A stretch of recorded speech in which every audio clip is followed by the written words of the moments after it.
Hello there, and welcome to Sleepy Space. Tonight, we are exploring a quiet contradiction hidden inside the solar system. Humanity has sent a spacecraft billions of miles to Neptune, yet reaching the empty space directly above the Sun remains extraordinarily difficult. The reason is not simply distance, heat, or the power of our rockets. It is the sideways motion every spacecraft inherits from Earth and the enormous cost of turning that motion out of the planetary plane.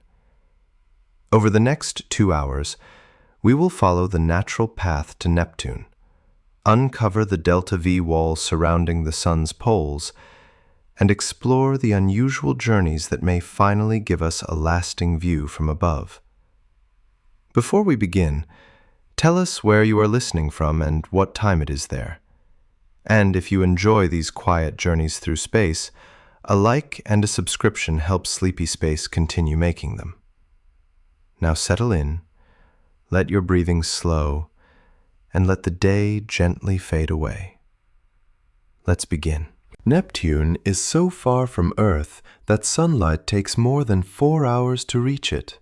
And even the fastest spacecraft humanity has sent there needed 12 years to complete the journey. Yet there is another destination that appears at first to be almost embarrassingly close. It is not another planet, not a moon hidden in darkness, and not a frozen object beyond the known edge of the planetary system. It is simply the region directly above the Sun, looking down toward one of its poles. The Sun is only about 93 million miles from Earth. Neptune, depending on where the two planets are in their orbits, can be more than 2.8 billion miles away. And still, we have visited Neptune, photographed its blue atmosphere, watched its clouds move, measured its rings, and followed the shadows of its moons, while the view directly above the Sun remains one of the least explored perspectives in the entire solar system. This sounds impossible only because distance is the measurement our minds understand most easily. On Earth, the farther place is usually the harder place to reach. A town 10 miles away is easier than a town 1,000 miles away. A mountain nearby feels more accessible than an island across an ocean. But space does not organize difficulty in this familiar way. In space, the question is not simply how far a destination lies from you. The more important question is how differently that destination is moving. Neptune is unimaginably distant, but it travels around the Sun in almost the same flat plane as Earth. The region above the Sun is much closer, but reaching it requires a spacecraft to turn away from nearly all the motion it inherited at launch. That difference between distance and direction is the quiet key to the entire mystery. To understand it, begin with the room around you. Nothing appears to be moving. The floor feels still, the walls remain in place. There is no sensation of speed, and yet the entire room, along with the city, the oceans, the atmosphere, and every living thing on Earth is moving sideways around the Sun at roughly 30 kilometers every second. In the time it takes to read a single sentence, Earth has traveled hundreds of kilometers along its orbit. We do not feel this motion because everything near us shares it. A spacecraft waiting on a launch pad shares it too. Before its engines ignite, before it rises even 1 meter above the ground, it is already traveling around the Sun at approximately 30 kilometers per second. The rocket does not create this solar orbital speed. Earth gives it to the spacecraft simply by carrying it. When the spacecraft leaves the planet, that enormous sideways motion does not disappear. It remains the foundation of everything the vehicle will do next. This is why spacecraft do not normally point at a distant planet and fly toward it in a straight line. They are already circling the Sun, and the destination planet is circling the Sun as well. The spacecraft changes its speed just enough to reshape its existing orbit so that the new path crosses the orbit of the destination at the moment the planet arrives there. Traveling to Neptune, therefore, does not mean fighting against the structure of the solar system. It means cooperating with it. A spacecraft leaving Earth for the outer planets receives an additional push in the direction it is already moving.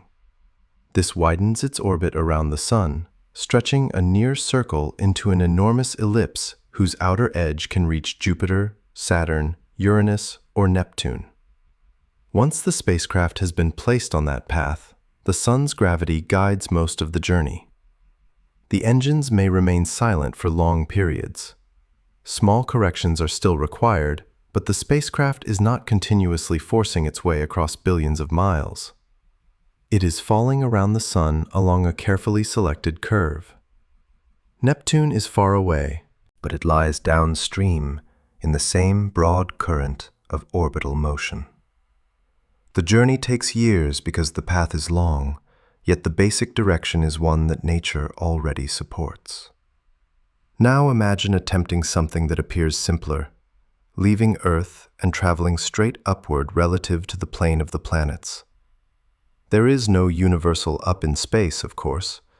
Above the Sun means a particular geometric direction, perpendicular to the broad, flat plane in which Earth, Neptune, and nearly all the major planets travel. From a position high above that plane, a spacecraft could look almost directly down upon the Sun's North Pole. From the opposite side, it could look upward toward the South Pole. This is the viewpoint that illustrations of the solar system often seem to give us. Textbooks show the planets as rings surrounding the Sun, as though the artist were floating far above the system and taking a picture. But those drawings are diagrams, not photographs. Humanity has never maintained a spacecraft in the distant polar position from which such a complete and continuous portrait could be taken. The difficulty is not that a rocket cannot point upward. The difficulty is that pointing the nose in a new direction does not change the direction in which the spacecraft is already traveling. Even after turning upward, the vehicle continues carrying approximately 30 kilometers per second of sideways orbital velocity inherited from Earth. To establish a truly polar path, it must redirect a large portion of that motion out of the planetary plane. This is less like driving along a road and more like trying to turn a speeding train onto a track that runs at a right angle. The train cannot simply rotate its front and continue. Its entire momentum must be changed. A more peaceful image is a boat moving rapidly with a river. Traveling many miles downstream may take time, but the water helps carry the boat. Leaving the river by moving directly across the current requires an entirely new motion, one that the river does not provide. Neptune lies far along the current. The space above the Sun lies outside it. Space engineers describe the ability to alter a spacecraft's motion using delta V, meaning change in velocity. Delta V is more important than fuel alone because it measures what that fuel can actually accomplish. Every acceleration, braking maneuver, orbital insertion, and change of direction spends part of a spacecraft's limited delta V budget. A mission to Neptune can use a relatively modest change in velocity to enlarge its orbit, then borrow additional energy from planetary flybys. A direct climb out of the ecliptic would demand a much larger change because none of Earth's sideways motion naturally points in the desired direction. The spacecraft would need to replace an enormous horizontal velocity with an enormous vertical one.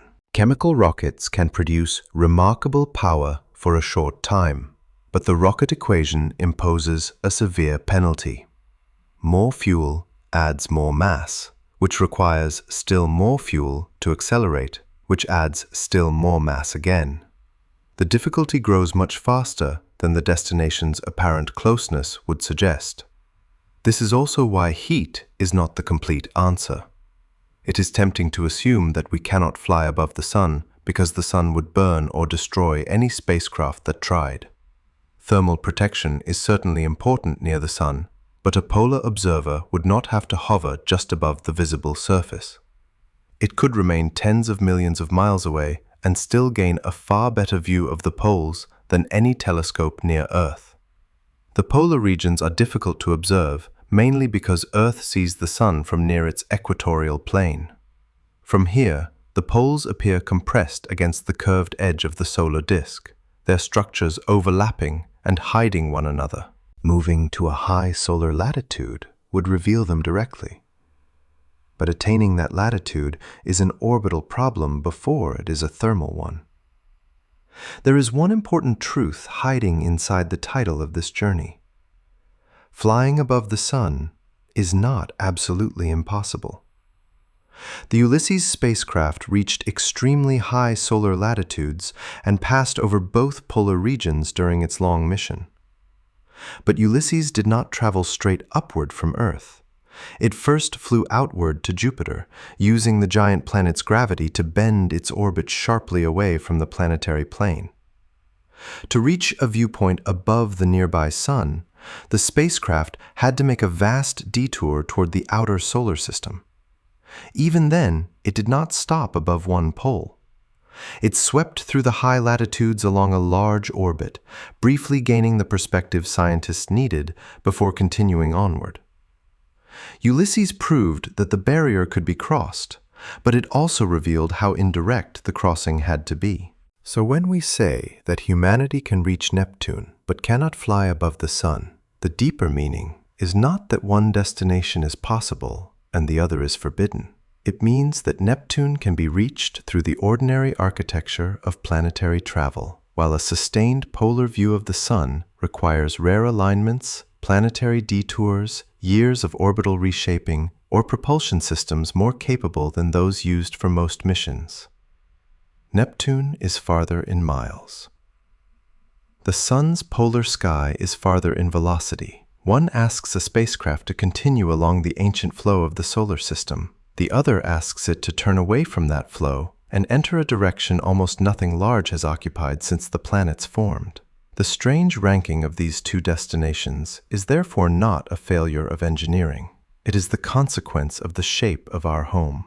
The solar system was born as a rotating disk. The planets remained inside that disk, and every spacecraft launched from Earth begins its journey already trapped within the same graceful sideways motion.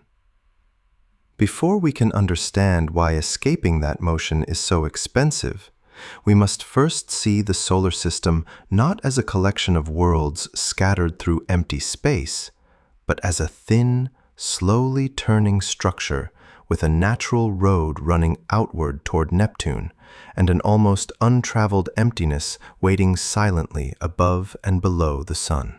The solar system is usually imagined as a collection of separate worlds suspended around the Sun, each planet floating in its own private region of darkness. But this familiar picture hides the most important part of its architecture. The planets are not scattered randomly through a spherical volume of space.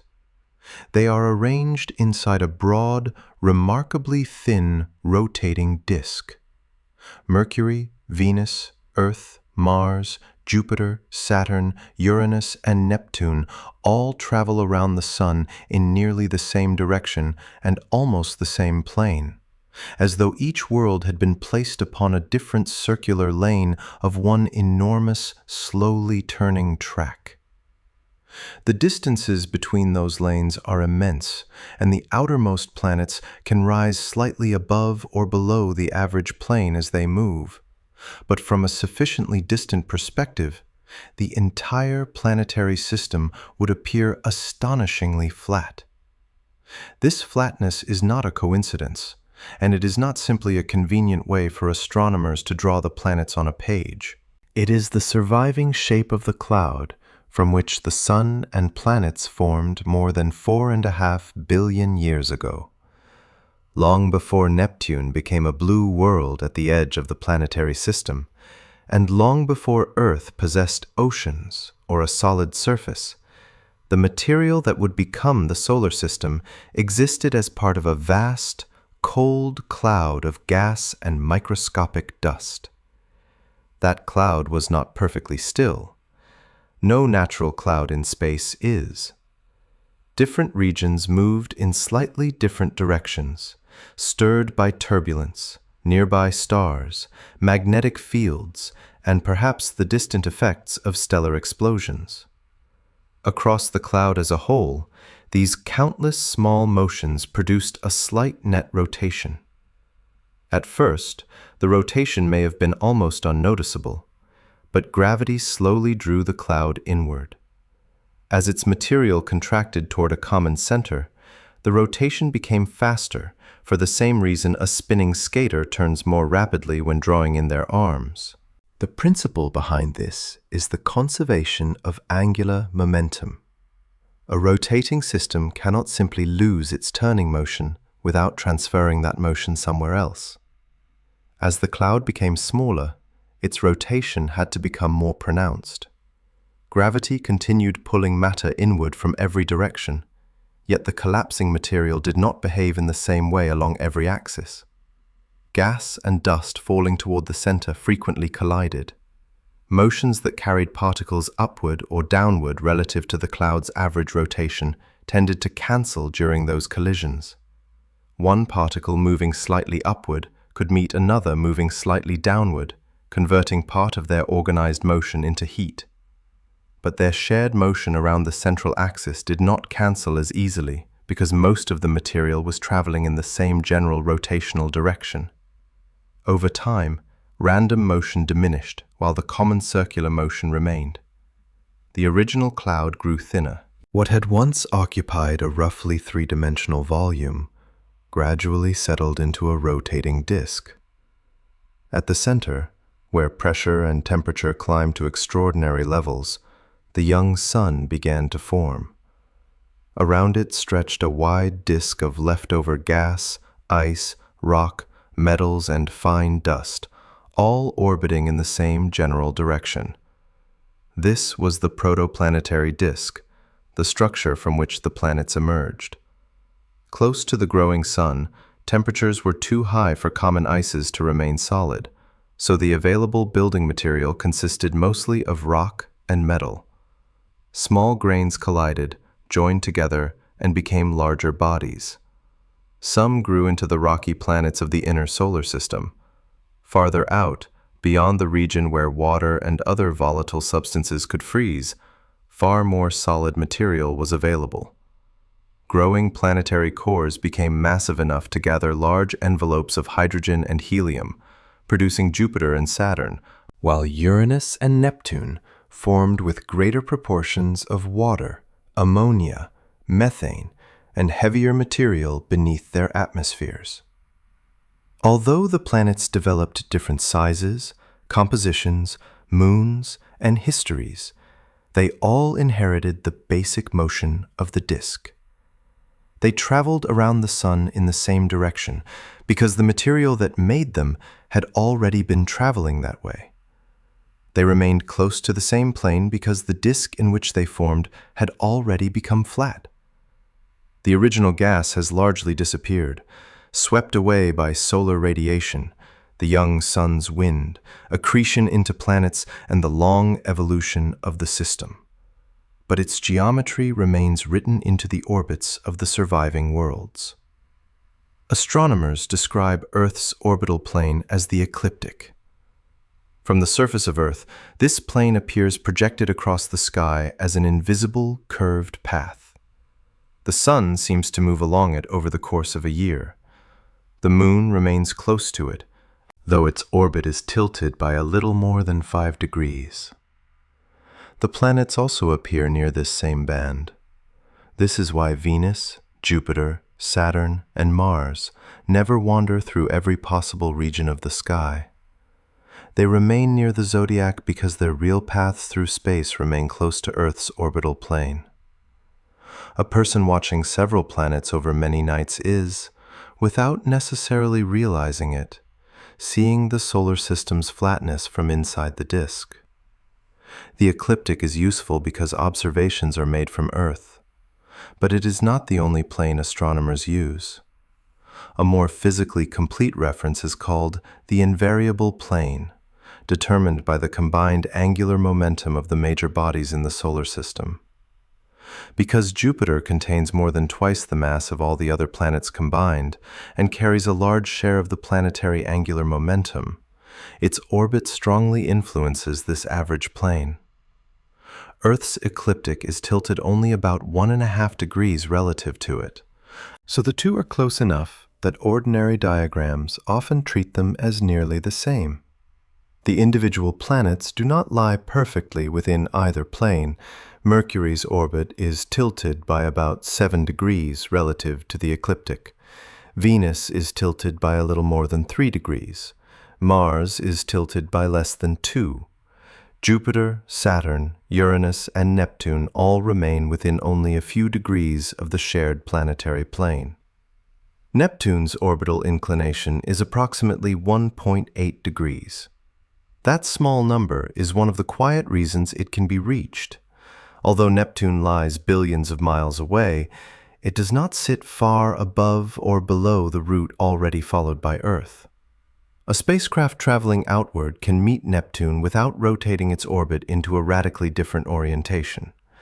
It must change the size and shape of its solar orbit, but it does not need to abandon the disk. There are, of course, bodies that do not follow this orderly arrangement so closely. Pluto's orbit is tilted by more than 17 degrees and is also noticeably elongated. Other objects beyond Neptune possess still steeper inclinations, evidence of gravitational encounters and migrations during the solar system's early history. Long-period comets can arrive from almost any direction because many are thought to originate in the distant Oort cloud, a vast and much more spherical population of icy bodies surrounding the planetary system. Some asteroids also occupy tilted or unusual orbits after being scattered by planets or disturbed through resonances. Yet these exceptions do not turn the central solar system into a sphere. They reveal how difficult it is for bodies to preserve the original flat arrangement after powerful encounters, while also emphasizing how orderly the 8 major planets remain. The solar system can therefore contain a flat planetary disk within a much larger, more diffuse cloud of distant objects. Even the disk itself is not infinitely thin. Neptune may move hundreds of millions of miles above and below Earth's orbital plane during different portions of its revolution, simply because its orbit is slightly tilted and enormously wide. The Kuiper belt also has thickness, with many icy objects following inclined paths. But scale changes the meaning of thinness. A sheet of paper is not truly two-dimensional. It possesses measurable thickness. Still, compared with its width, it is flat. The planetary system is similar. Its thickness can be enormous by human standards, while remaining small compared with its full diameter. Dust provides another surviving trace of this flattened structure. Collisions between asteroids, debris released by comets, and grains produced throughout the inner solar system create a faint cloud concentrated around the ecliptic. Sunlight scattering from this dust produces the zodiacal light, sometimes visible from a very dark location as a pale glow extending upward from the horizon before dawn or after sunset. It is possible, in that quiet light, to see something close to the plane of the solar system with the unaided eye. The glow marks the region where much of the system's matter continues to circulate. Looking along the disk means looking through more of this dust.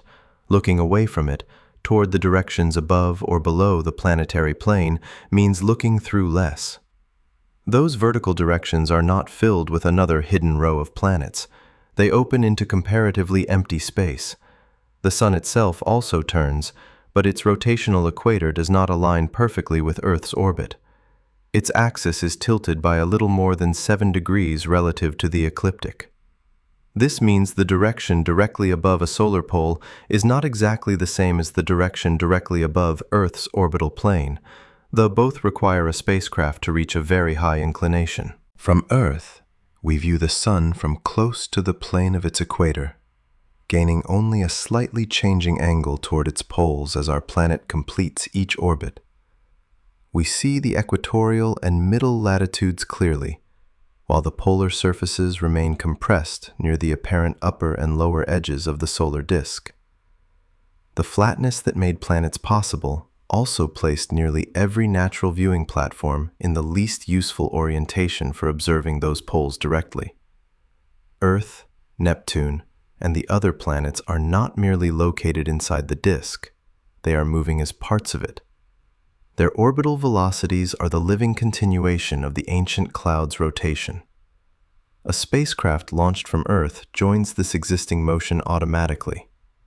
Going to Neptune means remaining inside the broad structure that created both the departure world and the destination.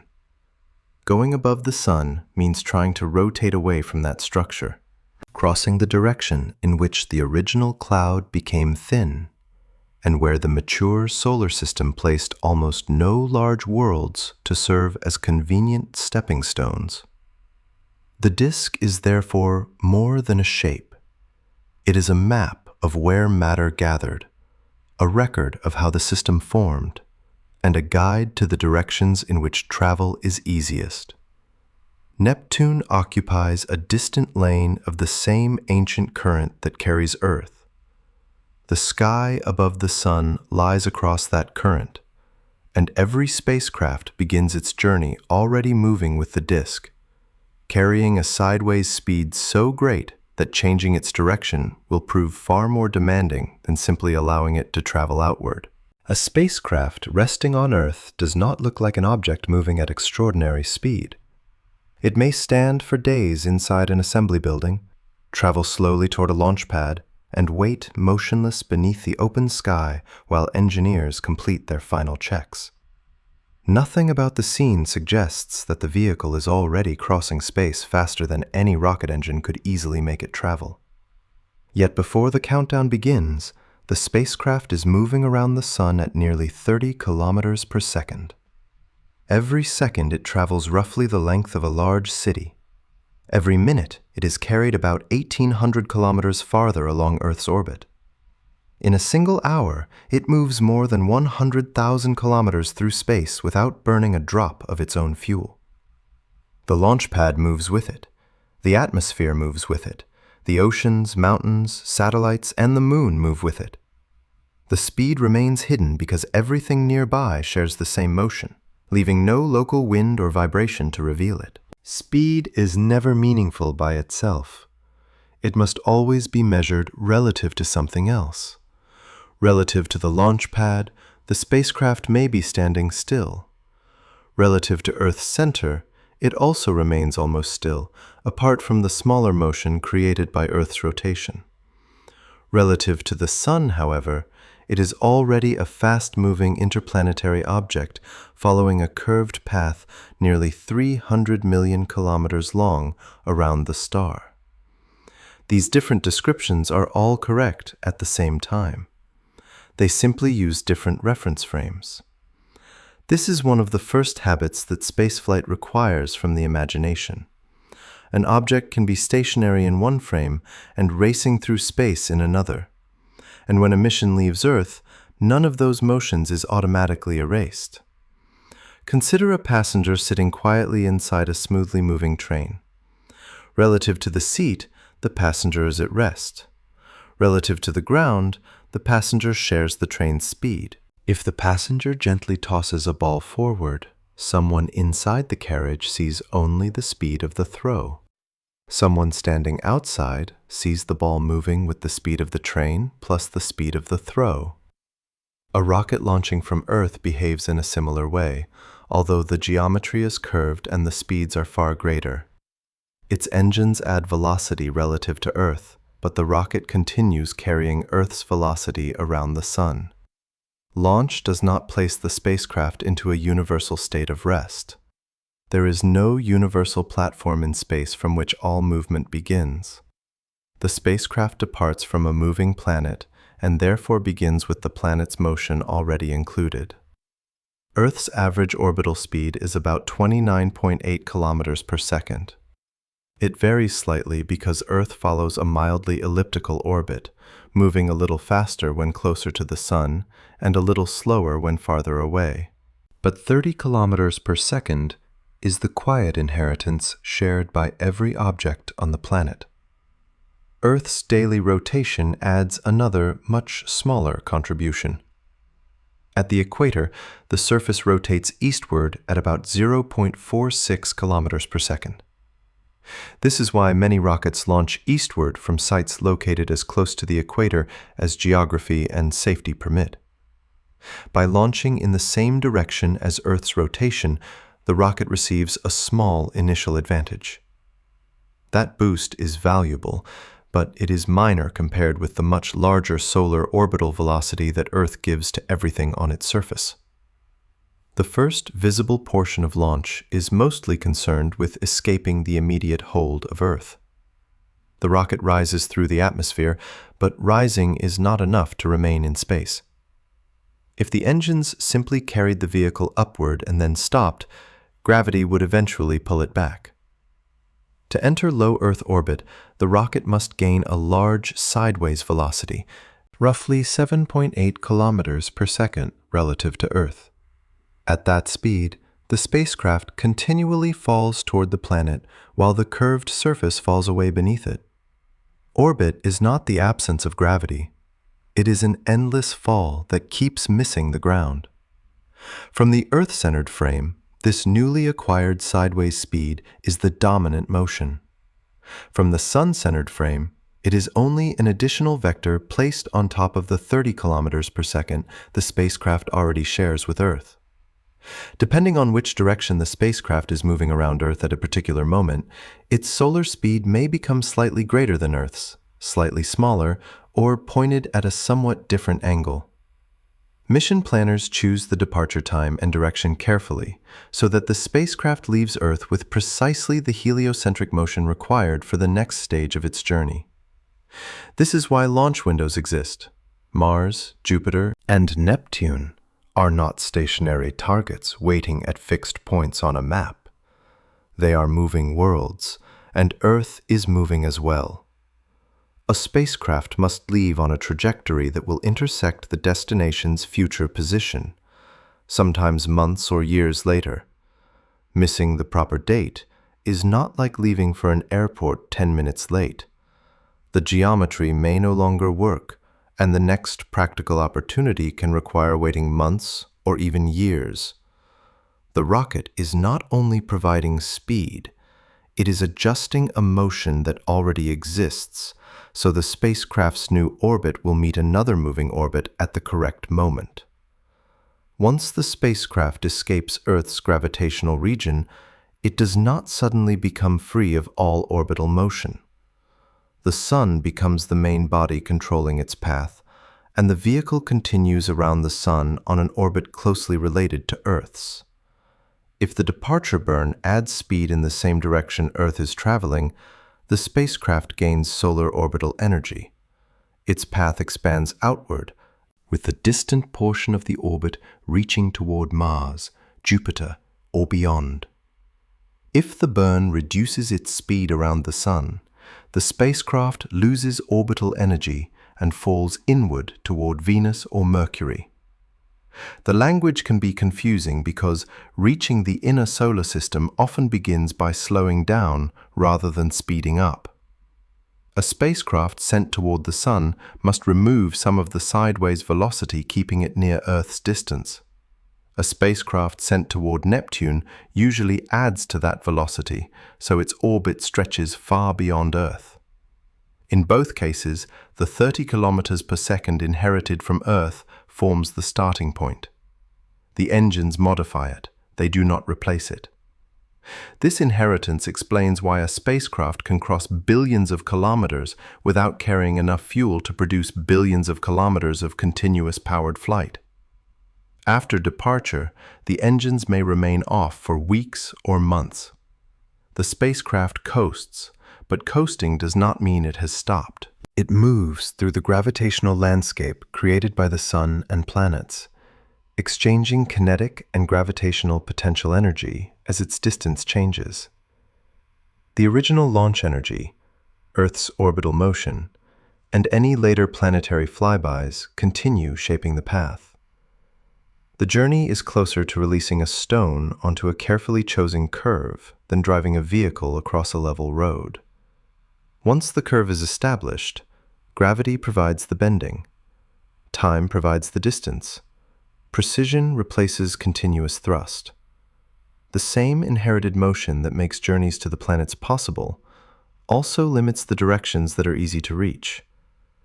Earth's 30 km/s velocity lies almost entirely within the ecliptic, the shared plane of the planetary system.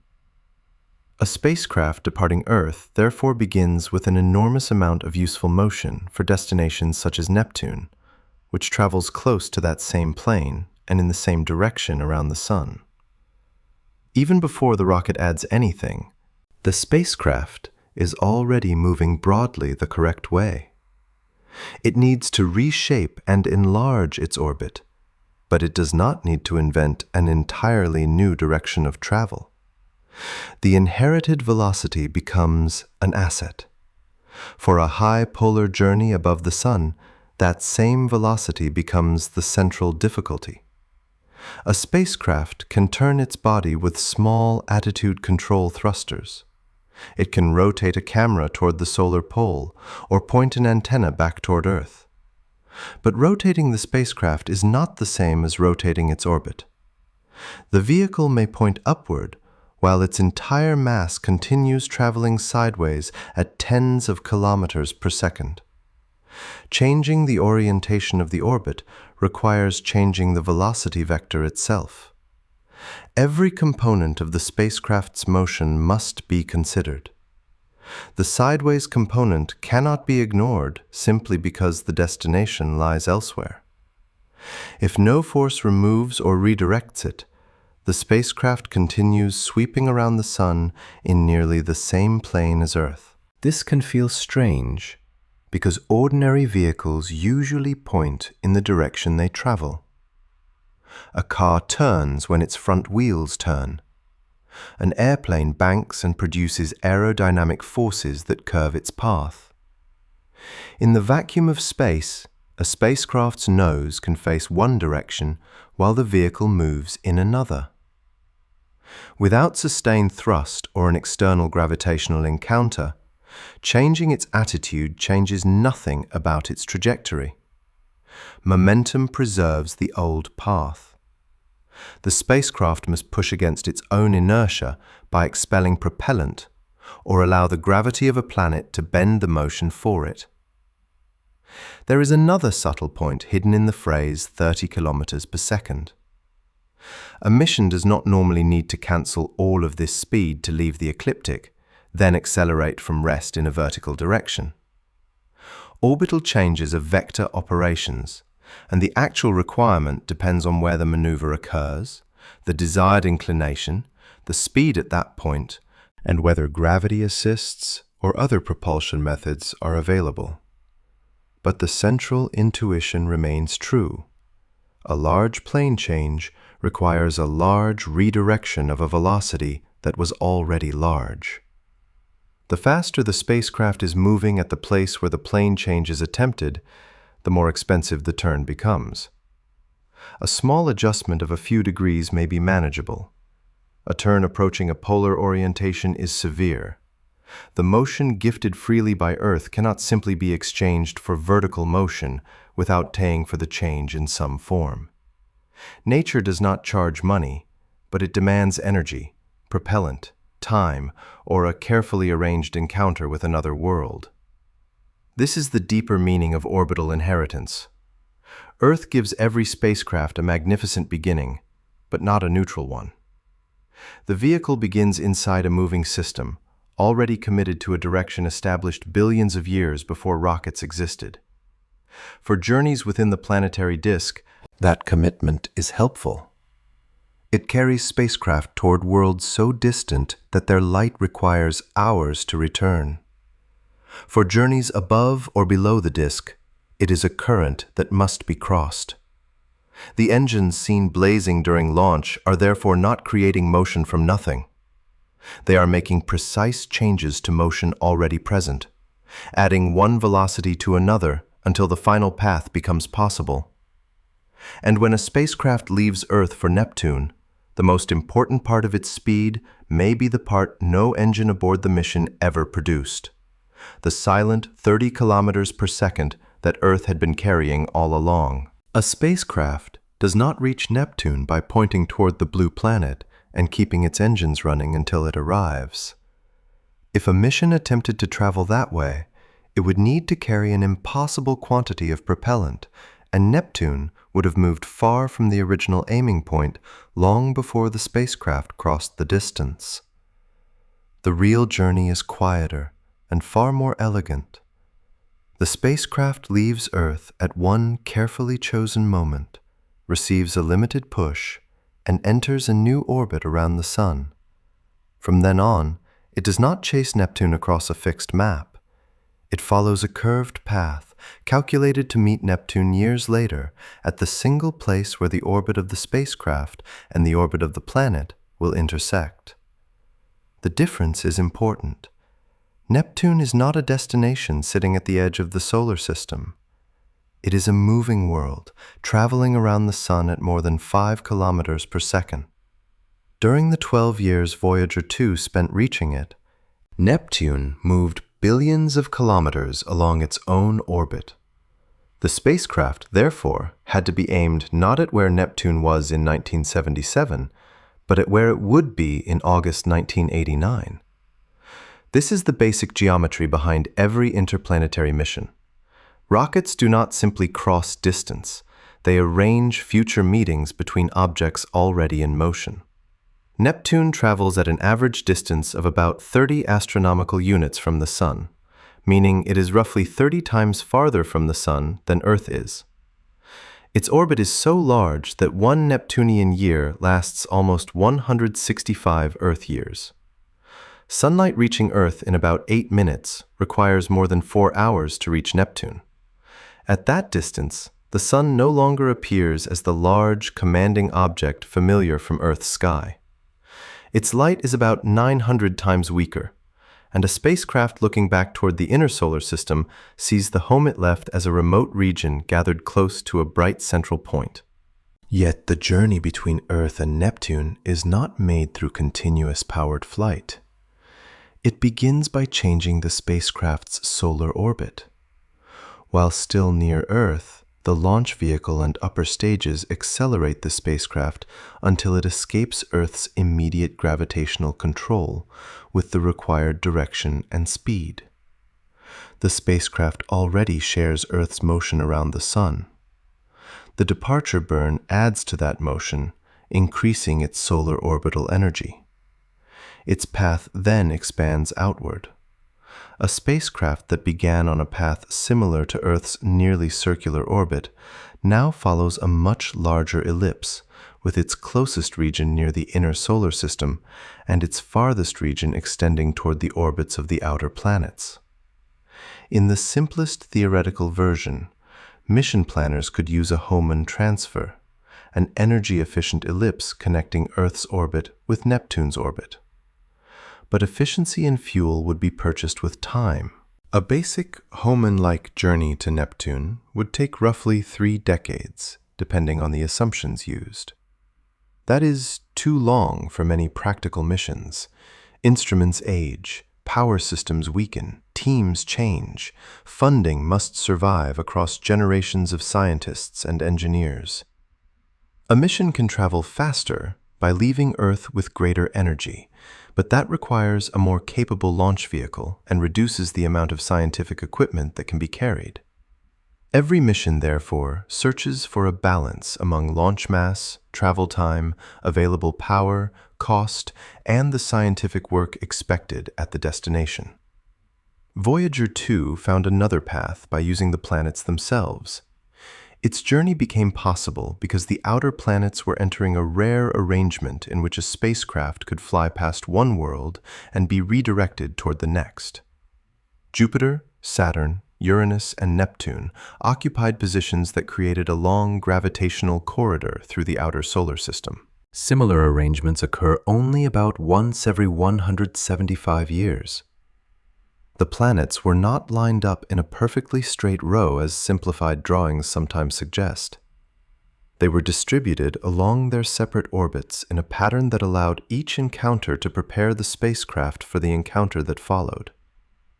Voyager 2 launched in August 1977. Less than 2 years later, it reached Jupiter. As the spacecraft approached the giant planet, Jupiter's gravity pulled it inward and increased its speed.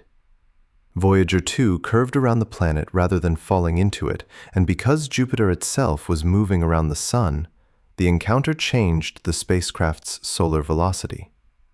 From Jupiter's perspective, the vehicle entered and departed with nearly the same relative speed, but from the Sun's perspective, the direction and energy of the spacecraft had changed. Jupiter had passed along an unimaginably small fraction of its own orbital momentum.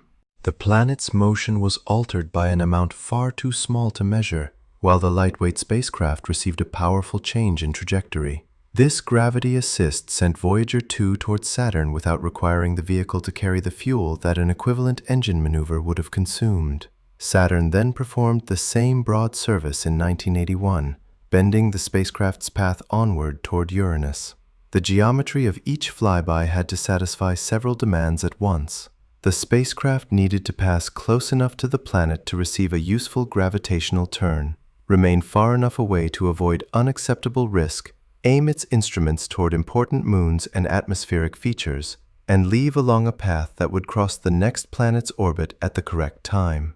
A small difference in one encounter could grow into a vast miss years later. At Uranus in January 1986, Voyager 2 again used the planet's gravity to reshape its motion.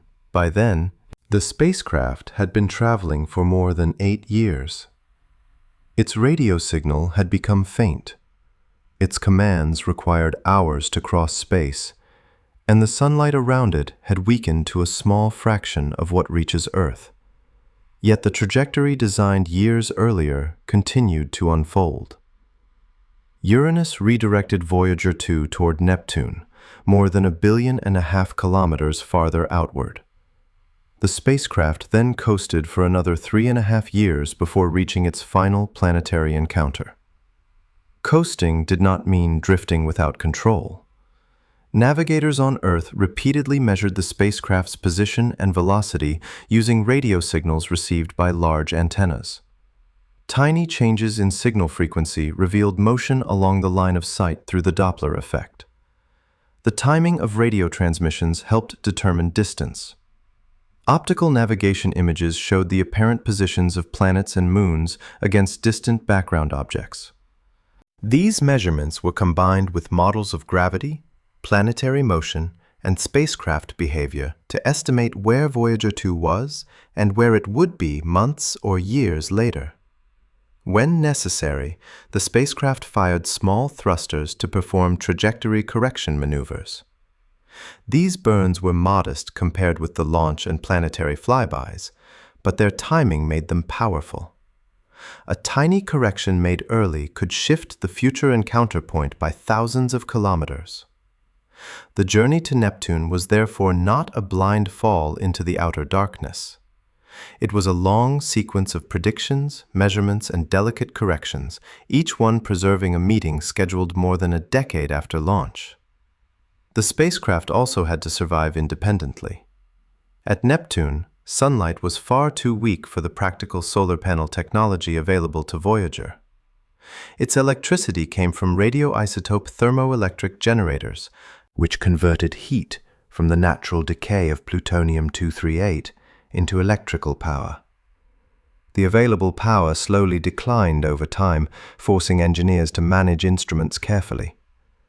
The spacecraft's computers possessed only a tiny fraction of the processing ability found in an ordinary modern device, yet they controlled pointing, communications, data collection, and emergency responses across a distance where immediate human control was impossible. By the time a signal from Earth reached Voyager 2 near Neptune, more than 4 hours had passed. Another 4 hours were needed for the spacecraft's response to return. Every command had to be planned with the knowledge that an entire working day could pass before the result was known. On August 25, 1989, Voyager 2 passed about 5,000 kilometers above Neptune's cloud tops, closer than it had flown to any of the other giant planets. The encounter revealed an active atmosphere with powerful winds, dark storm systems, bright high-altitude clouds, faint rings, and previously unknown moons. The spacecraft then passed close to Triton, Neptune's largest moon, using the encounter geometry to examine its unusual surface and thin atmosphere. But Voyager 2 did not stop. This is another important meaning hidden inside the word reach. Flying past Neptune and entering orbit around Neptune are very different achievements. Voyager 2 arrived with enormous speed. To remain, it would have needed to slow down enough for Neptune's gravity to capture it into orbit. That braking maneuver would have required a large propulsion system and a great mass of fuel, neither of which the spacecraft carried. The same speed that allowed Voyager 2 to reach Neptune within 12 years made stopping there far more difficult. It collected as much information as possible during a short encounter and then continued outward on a path that will carry it through interstellar space. A future Neptune orbiter would face a more demanding design. It might use a slower approach, a large braking burn, atmospheric drag if judged possible, a moon-assisted capture strategy, or some combination of methods. It would also need reliable power, long-lived electronics, extensive autonomy, and communications capable of returning scientific data across billions of kilometers. Reaching Neptune once proved that distance could be crossed. Remaining there would require another level of control over velocity. Still, the essential reason Voyager 2 could make the journey remains simple. Earth, Jupiter, Saturn, Uranus, and Neptune all moved within the same broad planetary disk. The spacecraft began with Earth's solar velocity, added a carefully chosen push, and then allowed the moving planets to pass it from one gravitational hand to the next. It did not climb away from the architecture of the solar system. It traveled through that architecture, borrowing its motion and accepting its curves. The mission crossed more than 4 billion kilometers, but nearly every major part of its trajectory cooperated with the direction in which the solar system was already turning. Neptune was remote in distance, yet connected by motion. The path above the Sun is nearer in distance, but it does not offer the same long chain of assistance. And this is where the ordinary meaning of far begins to fail, because the true cost of a destination is not measured by the number of kilometers between worlds, but by how much a spacecraft must change the motion it already has. Distance dominates nearly every journey on Earth, because movement here is continuously resisted. A car crossing a continent must keep burning fuel to overcome friction and air resistance. A ship crossing an ocean must push water aside for the entire voyage. An aircraft cannot shut down its engines and expect to continue at the same altitude and speed. The farther these vehicles travel, the longer they must work, and the more energy they generally consume. Space quietly removes this familiar connection. Once a spacecraft has escaped the thick atmosphere and entered the right trajectory, it can travel for months, years, or even centuries without continuously firing its engines. There is almost no air to slow it and no road pressing against its wheels. The spacecraft carries its motion with it. In principle, an object given the correct velocity could coast across billions of kilometers while consuming no propellant at all. Time would pass, instruments would age, electrical power would decline, and communication would become more difficult. But distance itself would no longer demand a continuous payment in fuel. The expensive part is not crossing every kilometer. The expensive part is acquiring the correct velocity at the beginning, and changing that velocity whenever the path must be reshaped. This is why mission planners think in a language that can feel unfamiliar at first. They do not measure the fundamental difficulty of a voyage only in kilometers or years. They measure it in delta V, the total change in velocity that the spacecraft must produce. Delta V includes speeding up, slowing down, and turning. It describes how much the spacecraft must alter its existing motion rather than how far it will eventually travel. A probe may cross the entire solar system after receiving one large departure impulse and several small corrections. Another spacecraft may remain relatively close to Earth but require far more delta V because it must brake, change orbital planes, hover, rendezvous, or return. The nearer mission can therefore be more demanding than the distant one. This is the strange geography of spaceflight. A conventional map shows where destinations are. A delta V map shows how difficult it is to move between them. The two maps often look nothing alike. Imagine a spacecraft already traveling around the Sun.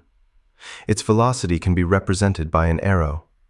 The direction of the arrow shows where the spacecraft is moving at that moment, and the length represents its speed. A rocket burn creates another arrow. The spacecraft's new motion is the combination of the old velocity and the velocity added by the engine. If the burn points forward, in the same direction as the existing motion, the spacecraft speeds up. If it points backward, the spacecraft slows down. If it points sideways or vertically, the spacecraft turns onto a new path. In each case, the engine is not choosing a destination directly. It is changing the velocity arrow, and gravity then turns that new velocity into a new orbit. This distinction explains why a relatively small forward push can send a spacecraft to a planet billions of kilometers away. Near Earth's orbit, the spacecraft is already moving around the Sun at approximately 30 kilometers per second.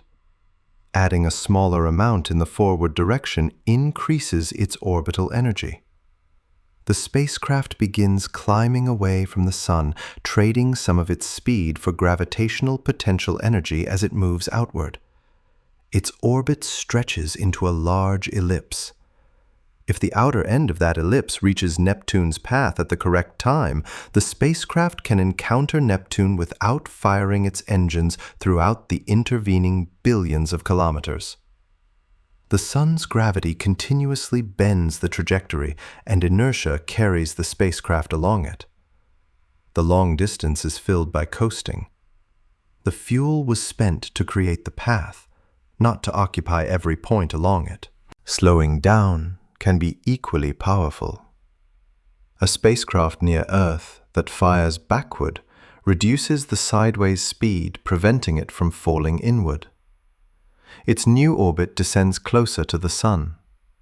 This is why reaching Mercury can require a surprisingly large amount of delta V, even though Mercury is much closer than Neptune. The spacecraft is not merely falling toward the Sun. It must shed a great deal of the orbital motion inherited from Earth. Without that reduction, it continues circling near Earth's distance, or swings past the inner planet too quickly to remain. The solar system, therefore, offers another apparent contradiction. Traveling outward to a distant world can sometimes be dynamically simpler than descending toward a much nearer one. Again, the difference is not distance. It is the amount and direction of the required velocity change. Turning creates an even clearer example. Suppose a spacecraft is moving north at a high speed and must begin moving east at the same speed. It cannot preserve the original northward motion and simply add a tiny eastward push. If it does, the new path will point mostly north and only slightly east. To turn fully, it must remove the northward component while building the eastward one. The change between the original and final velocity can be larger than either speed considered alone. This is easy to overlook because the spacecraft's speedometer might show the same number before and after the turn. Yet the direction is part of velocity. A vehicle moving at 30 kilometers per second in one direction has a very different velocity from one moving at 30 kilometers per second at a right angle to it. Converting between them demands an enormous change, even though neither vehicle ends up traveling faster. Orbital plane changes work in this way. The spacecraft may remain at roughly the same distance from the Sun and maintain roughly the same orbital speed, but tilting the orbit requires rotating the velocity vector. For a small inclination change, the price may be manageable. As the desired angle grows, the required delta V rises rapidly. A turn toward a polar orbit is especially severe because the spacecraft is trying to convert motion around the Sun's equatorial region into motion passing over its poles. None of the original sideways velocity naturally points along the new route. This is why rotating a drawing of an orbit is easy, while rotating a real orbit is not. On a computer screen, an engineer can drag a line upward in an instant. In space, every part of that change must be supplied through thrust or borrowed from a gravitational encounter. The timing and location of a maneuver also matter. Plane changes are cheaper where the spacecraft is moving slowly. If an orbit is highly elongated, the vehicle moves fastest near the Sun and slowest at its farthest point. A small sideways burn, performed far from the Sun, can rotate the orbital plane more efficiently than the same burn made near the inner system. This leads mission designers to divide complicated changes into stages. A spacecraft might first expand its orbit, travel outward until its speed becomes lower, perform the plane change there, and then return inward along the newly tilted path. The route covers vastly more distance and takes much longer, but it can require less propellant than attempting the turn close to Earth. Spaceflight repeatedly trades distance and time for delta V. A mission may deliberately travel away from its destination because the distant region offers a cheaper place to change direction. This is exactly the kind of logic that makes a detour to Jupiter useful for reaching the solar poles. The spacecraft travels hundreds of millions of kilometers outward, not because Jupiter lies along the shortest geometric route, but because its enormous gravity can supply the turn that the spacecraft's engines cannot afford. From an ordinary map, the detour looks wasteful. From a delta V map, it becomes a shortcut. The distinction between thrust and energy adds another layer. A powerful engine can produce a large force quickly, while a highly efficient engine may produce only a gentle force, but continue for months or years. Chemical rockets provide the intense thrust needed for launch and major impulsive maneuvers, but they consume propellant rapidly. Ion engines expel particles at much higher speeds and can achieve large total velocity changes using less propellant, though their thrust is extremely small. A spacecraft using electric propulsion may accelerate almost imperceptibly each second, yet after years the accumulated change can become substantial. Solar sails go further by using the pressure of sunlight instead of onboard propellant, accepting slow acceleration in exchange for a force that can continue as long as sunlight remains available. Each propulsion system purchases delta V in a different way. Chemical rockets exchange large masses of fuel for speed delivered quickly. Electric thrusters exchange time and electrical power for efficiency. Gravity assists exchange flexible timing and simple routes for carefully arranged encounters. None of them makes direction changes free. They only offer different ways to pay. The rocket equation makes the price of onboard delta V particularly unforgiving.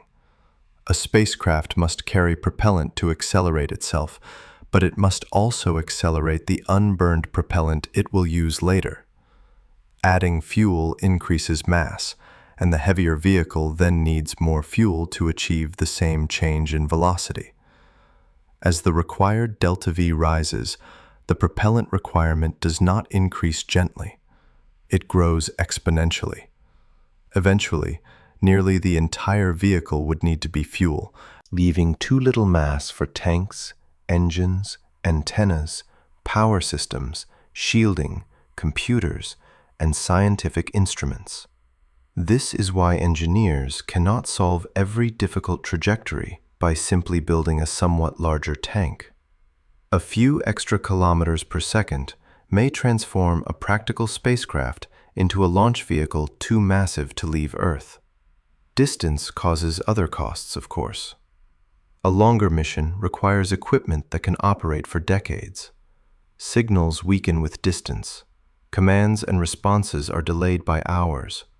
Power becomes scarce in the outer solar system, and navigation errors have more time to grow. But these are different from the immediate propellant cost of changing velocity. Voyager 2 could survive the 12-year journey to Neptune because its route allowed it to coast and borrow energy from planets. It did not carry 12 years of continuous thrust. A mission attempting to turn directly out of the ecliptic near Earth would confront its greatest cost almost immediately, even if its final observing position were far closer than Neptune. The destination above the Sun is not hidden behind billions of kilometers. It is hidden behind a change of direction. That is the central reversal. In space, 1 billion additional kilometers along a natural orbit may cost almost no extra propellant once the trajectory is established, while a sharp turn made in the wrong place may demand more delta V than any practical chemical spacecraft can supply. The universe does not care which destination appears closer on a diagram. It responds only to motion, gravity, and the energy required to change them. Neptune can be reached by lengthening the path Earth already follows.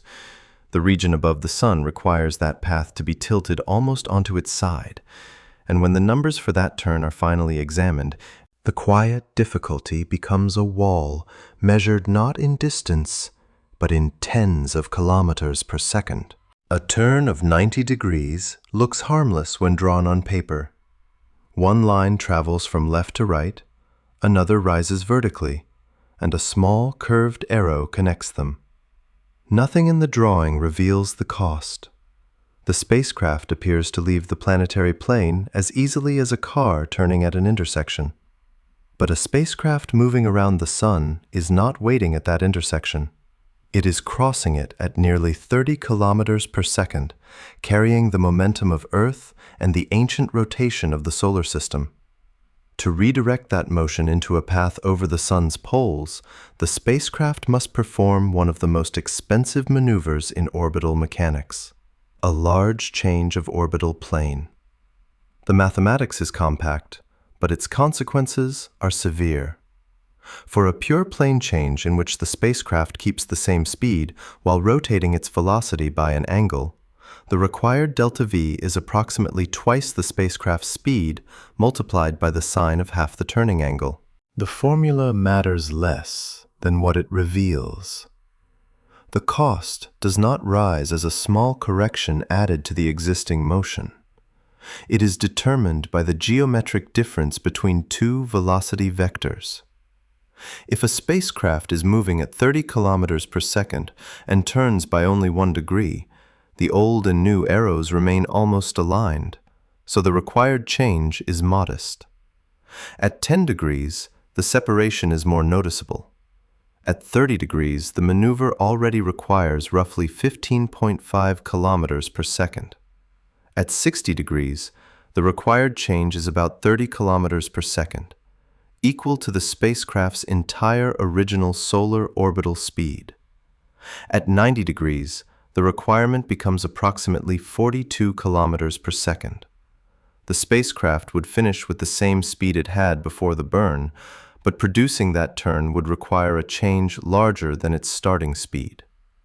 The reason becomes clearer if the two motions are separated into directions. Before the maneuver, the spacecraft travels sideways through the ecliptic at 30 kilometers per second. After a perfect 90-degree turn, it must possess no motion in that original sideways direction and must instead travel at 30 kilometers per second perpendicular to the plane. The engines must therefore remove the full original component and create a full new component. Those two changes occur at right angles, so their combined magnitude is about 42 kilometers per second. Simply adding 30 kilometers per second of upward motion would not create a polar orbit.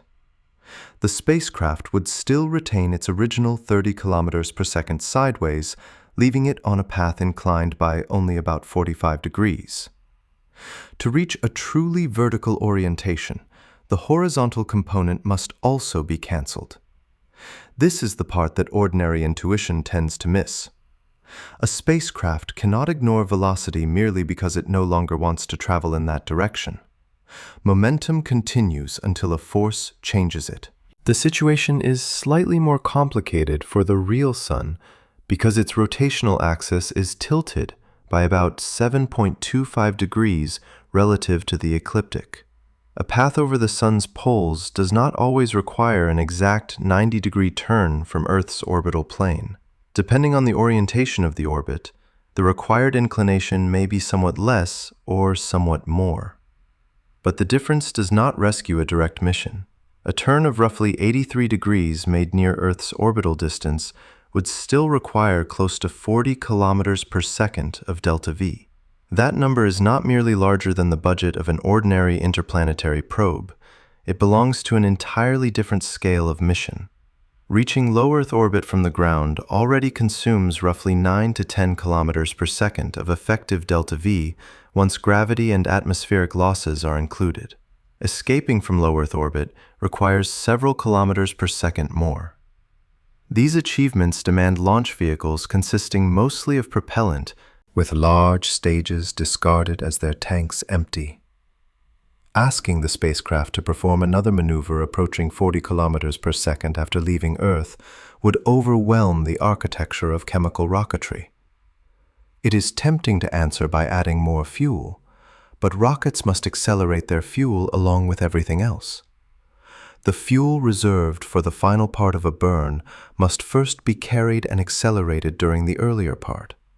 Tanks, engines, insulation, structural supports, and guidance systems add further mass. More propellant requires a larger vehicle, and the larger vehicle requires still more propellant. The relationship is governed by the rocket equation, and it grows exponentially rather than gently. Even an excellent chemical engine has an effective exhaust velocity of only a few kilometers per second. To produce a delta V near 40 kilometers per second in a single idealized stage, the ratio between initial mass and final mass would rise into absurd territory. Almost nothing could remain for the spacecraft itself. Real tanks are not weightless, engines are not weightless, and no structure can be reduced to zero mass. Staging helps because empty tanks and engines can be discarded. But every additional stage increases complexity and must first be launched from Earth. The result would be a towering collection of propulsion systems built mainly to accelerate other propulsion systems, all for the purpose of turning a comparatively tiny scientific payload. Launching first into a polar orbit around Earth does not solve the problem. A polar Earth orbit is tilted relative to Earth's equator, but the spacecraft still shares Earth's nearly 30 km per second orbit around the Sun. From the viewpoint of Earth, the spacecraft may pass over the north and south poles every 90 minutes. From the viewpoint of the Sun, however, its smaller motion around Earth is layered on top of the much larger solar motion carried by the planet. The spacecraft continues sweeping through the ecliptic with Earth. Escaping from a polar Earth orbit therefore does not automatically create a polar solar orbit. It changes the departure geometry slightly, but the enormous heliocentric sideways component remains. Nor can a rocket simply launch straight upward from Earth's surface toward the north side of the solar system. During the climb, Earth continues carrying both rocket and launch pad around the Sun. The spacecraft may acquire vertical speed relative to Earth, but that speed is added to the solar velocity it already possesses. Unless the mission also removes the sideways component, the final path stays strongly tilted toward the ecliptic, rather than becoming perpendicular to it. The wall follows the spacecraft out of Earth orbit because the wall is made of heliocentric velocity, not atmosphere or altitude. There are ways to reduce the cost, but each one requires abandoning the idea of a direct turn near Earth. Plane changes become cheaper when the spacecraft is moving more slowly. In an elliptical orbit, speed is highest near the Sun and lowest at the farthest point. A mission could first travel far outward, wait until its solar velocity had fallen, and then tilt the orbit there. At Neptune's distance, an object on a roughly circular orbit moves at only about 5.4 kilometers per second. A 90-degree plane change at that speed would require roughly 7.6 kilometers per second rather than 42. The maneuver would still be demanding, but the reduction is dramatic. The spacecraft could then return toward the Sun along its newly tilted orbit. Such a path would cover billions of additional kilometers and consume many years, yet it might save an impossible amount of propellant. This is one of orbital mechanics' most persistent reversals. Traveling farther can make a turn cheaper. The mission does not choose the shortest line. It searches for the place where velocity is low enough, or gravity is useful enough, for the required change to become affordable.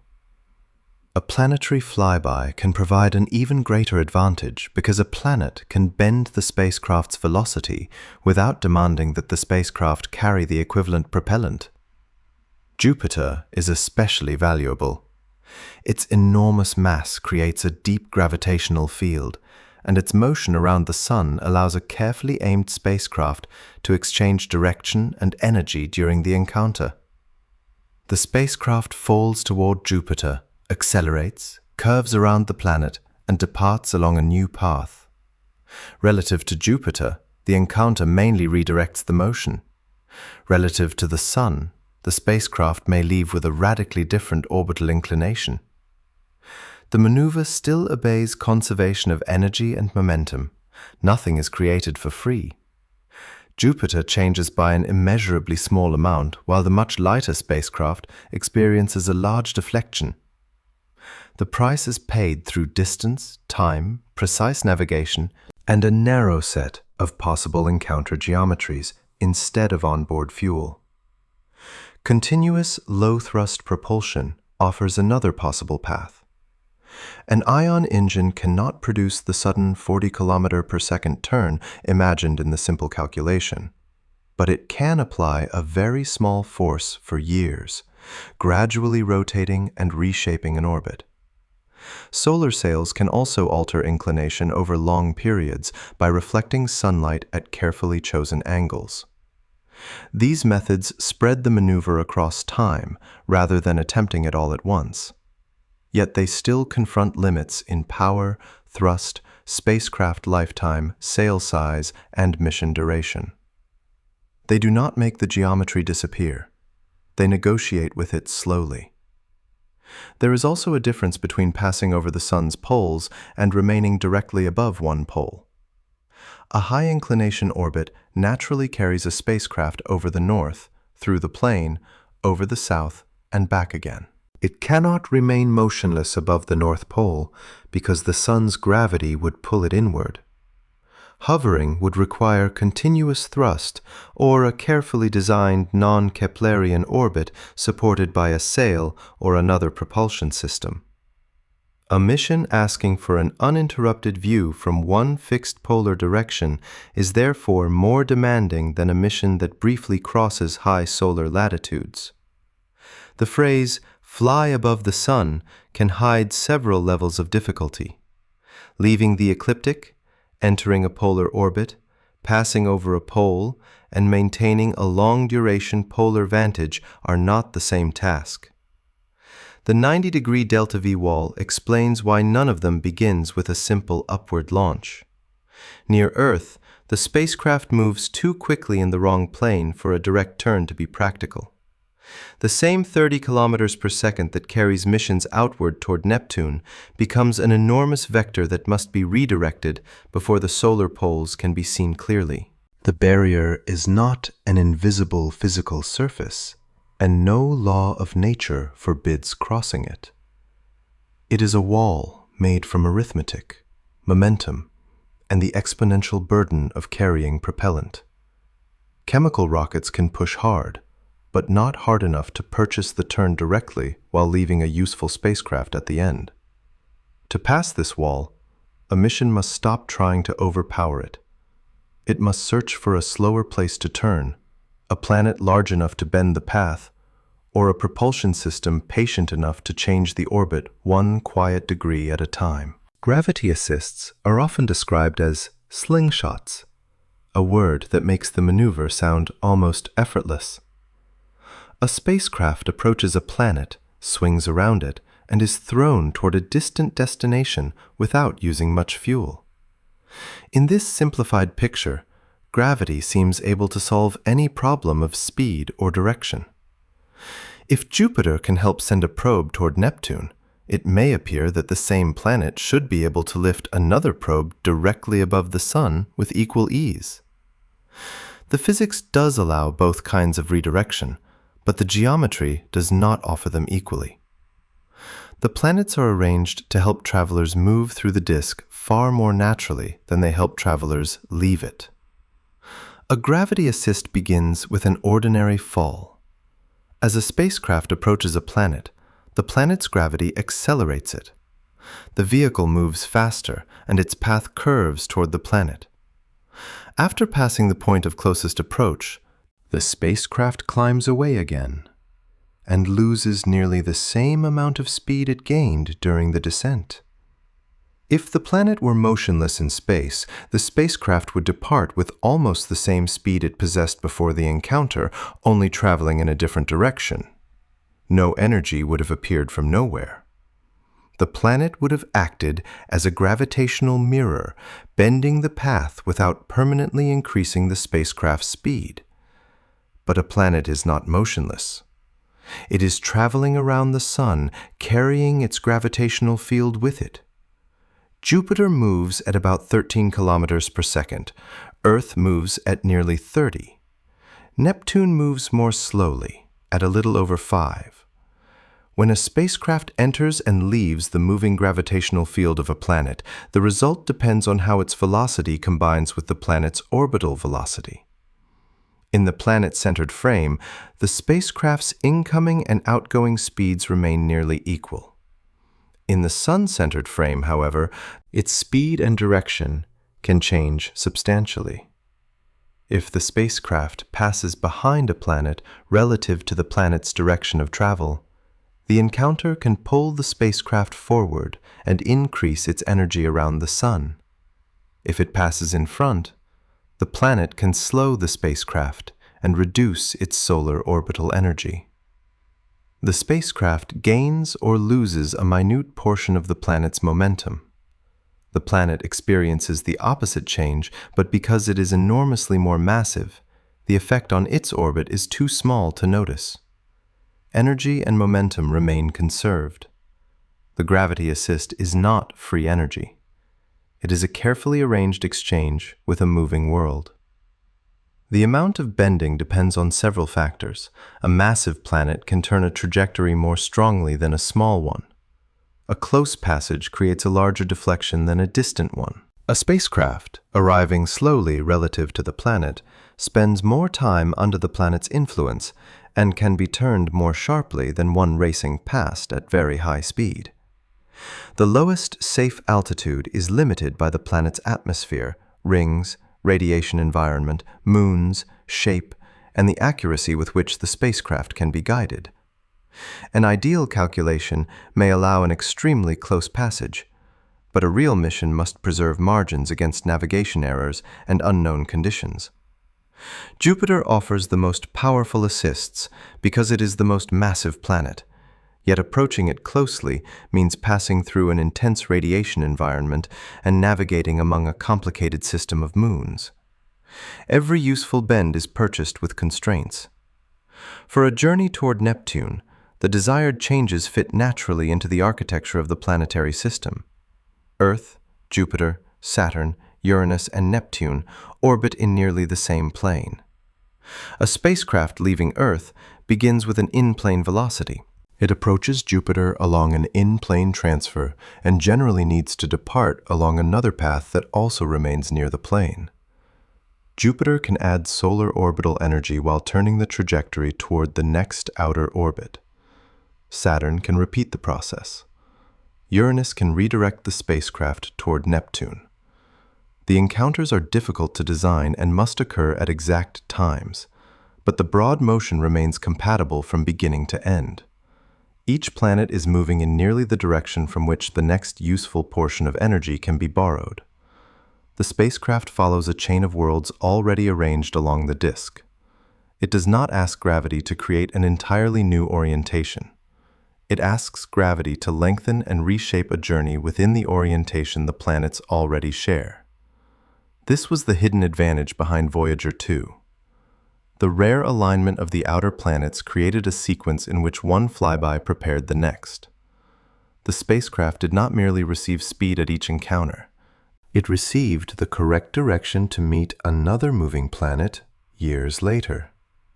A gravity assist is useful only when the outgoing trajectory leads somewhere valuable, and in the outer solar system, the next valuable target was waiting close to the same plane. Reaching Neptune, therefore, benefited from both the strength of planetary gravity and the flatness of the planetary arrangement. The system behaved like a series of moving doors opening one after another. A polar solar mission faces a different landscape. No large planet orbits directly above the Sun's north pole. There is no second Jupiter waiting high over the ecliptic to receive a spacecraft after the first turn, and no chain of massive worlds rising like steps out of the disk. Every major planet available for an assist remains close to the plane the spacecraft is trying to escape.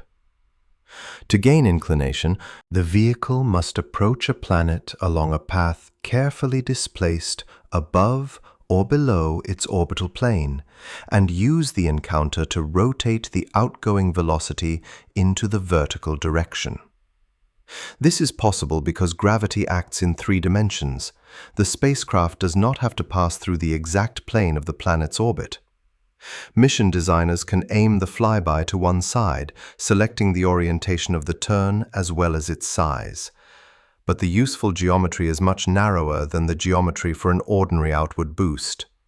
A strong out-of-plane deflection may conflict with the need to retain the correct solar energy, avoid the planet, preserve communication, and reach the next phase of the mission. The spacecraft may gain inclination while losing an opportunity to gain speed, or it may leave on an orbit whose next intersection with the planetary plane occurs at an inconvenient place.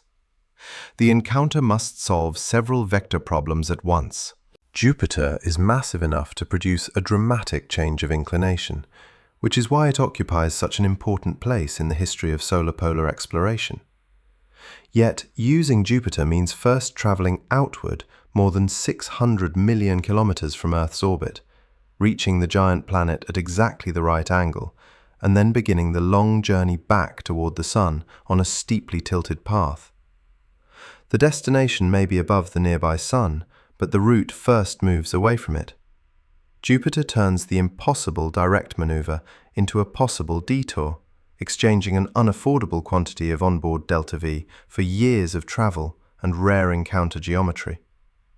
Even after the turn, the spacecraft does not become stationary over a pole. It enters an inclined solar orbit that carries it through high northern latitudes, back across the plane, through high southern latitudes, and around again.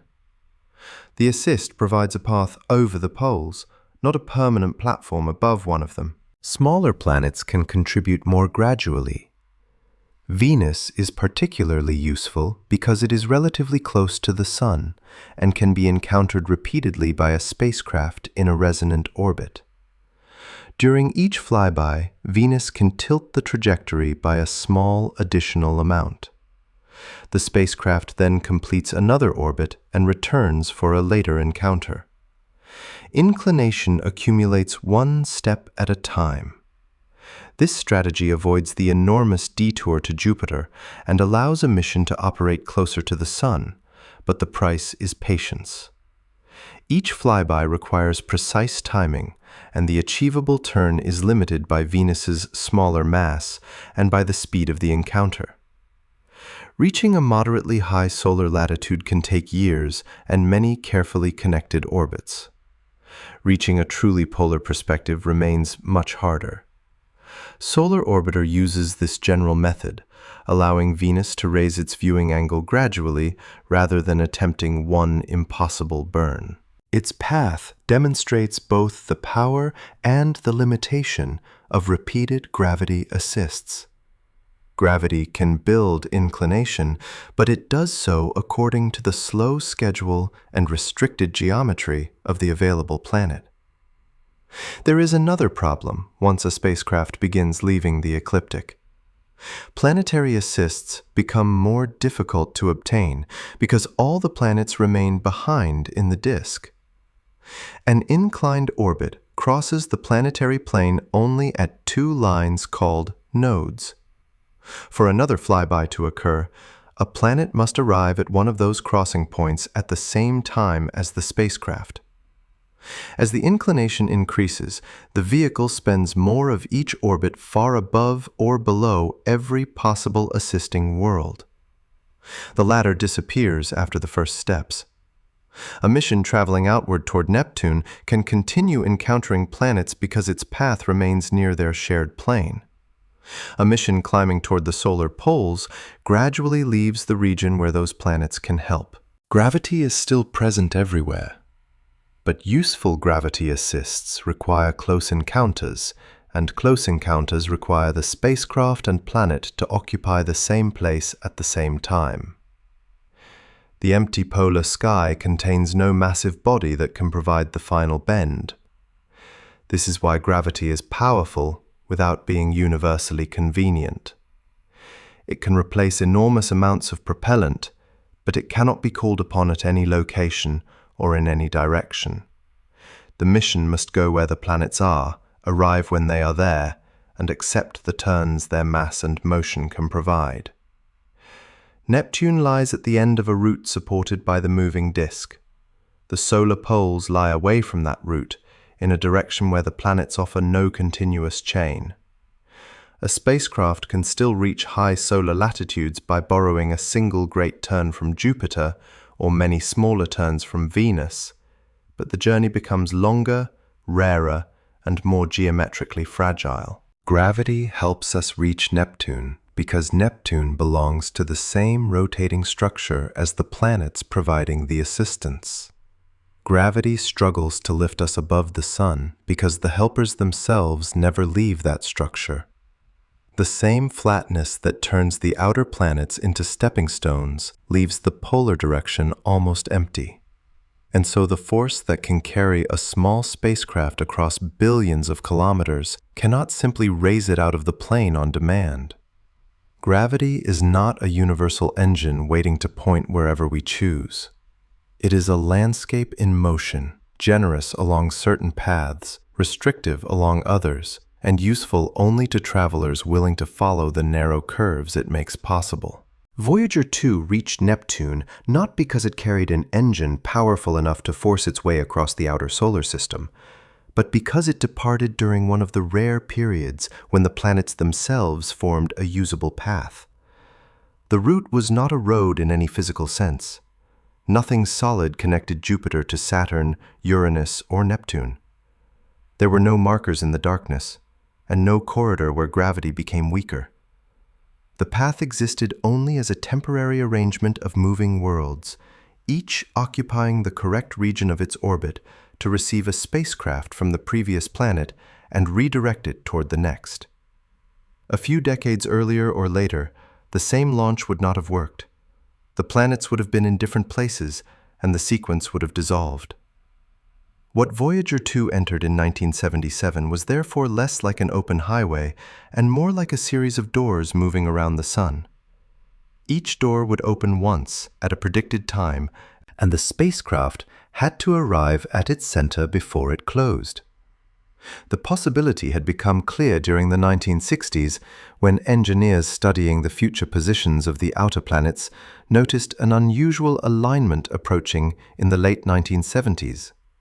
Jupiter, Saturn, Uranus, and Neptune would be distributed in a pattern allowing a spacecraft to fly past all four. Such a configuration returns only about once every 175 years. The planets were not arranged along a straight line. Their positions created a curved chain of gravitational encounters.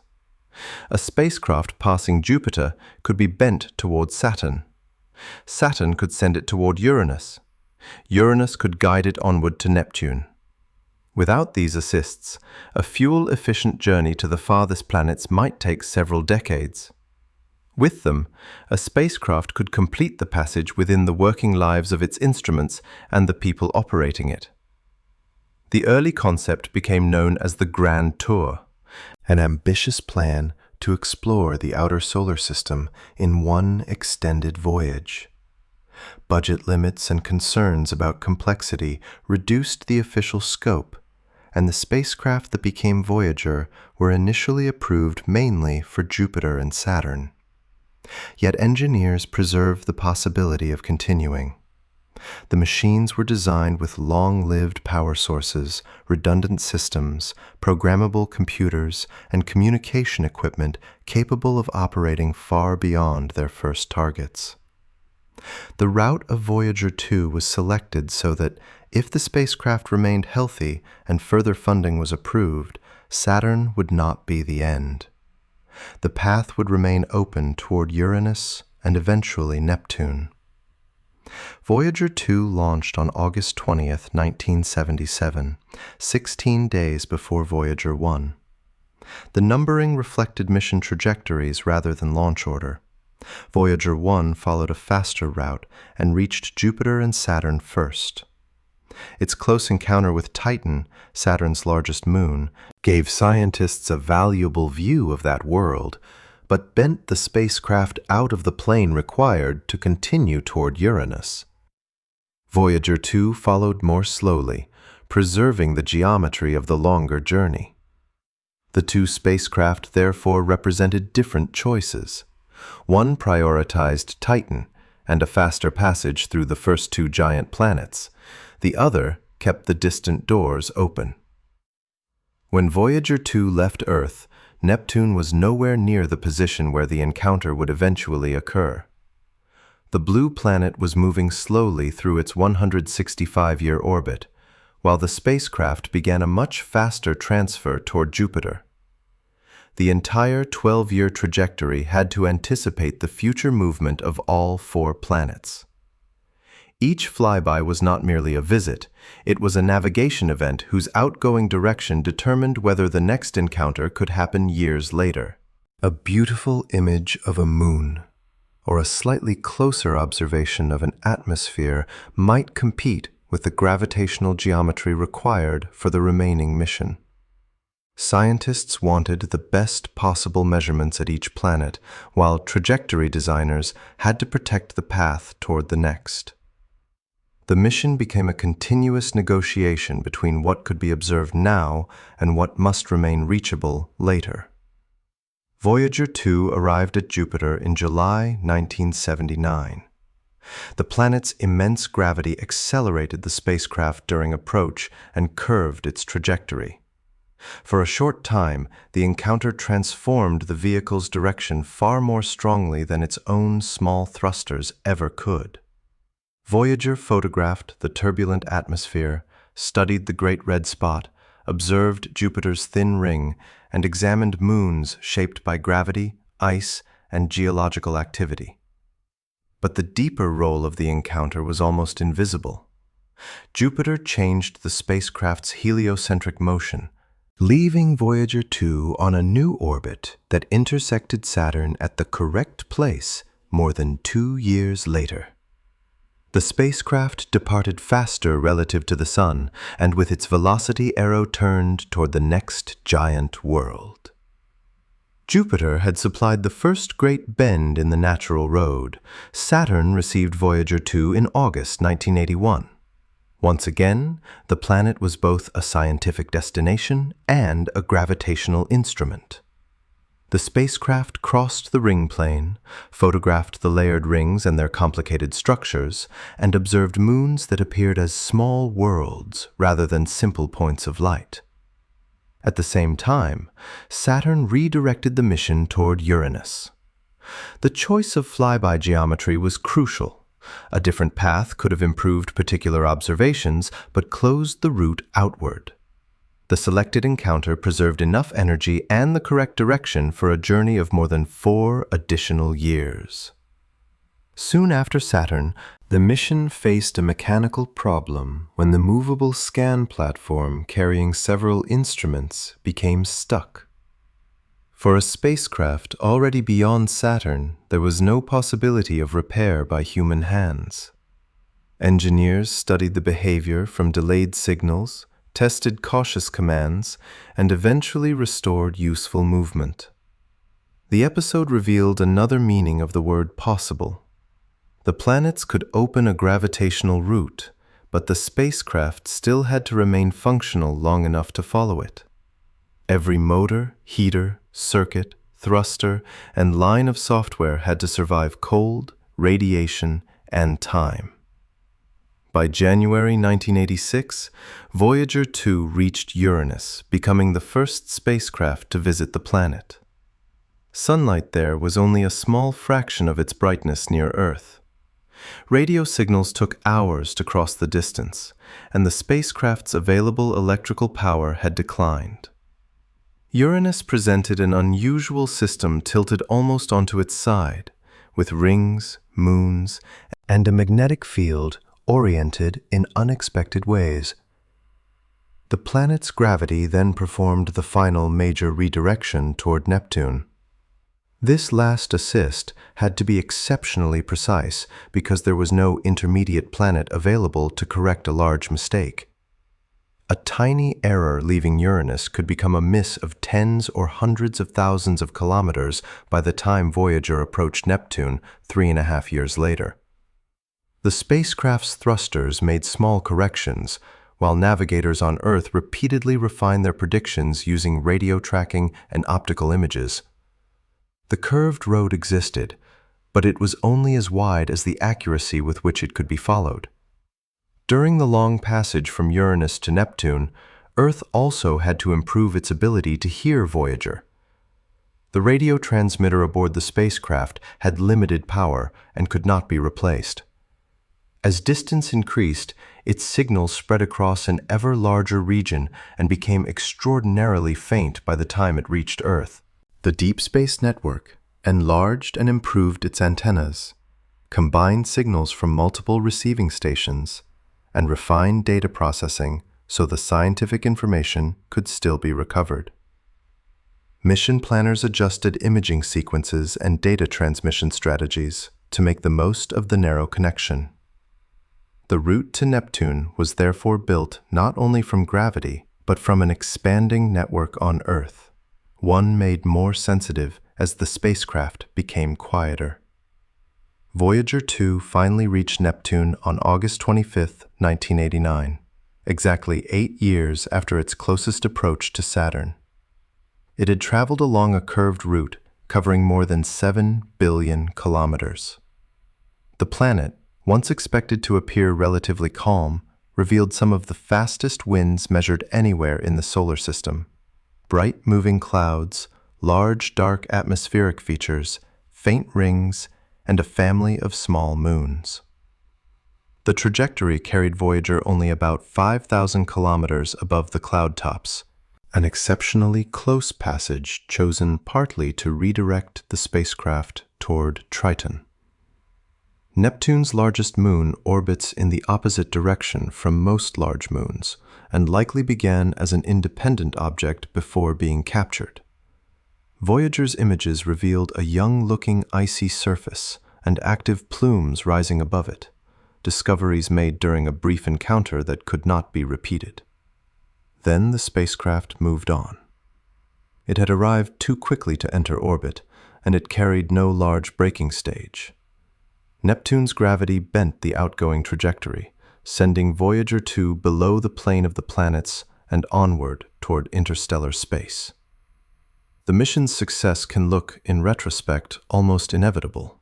Launch, pass 4 planets, continue outward. Nothing about it was inevitable. The alignment was temporary. The spacecraft had to survive far beyond its original minimum, an exceptionally close passage, chosen partly to redirect the spacecraft toward Triton.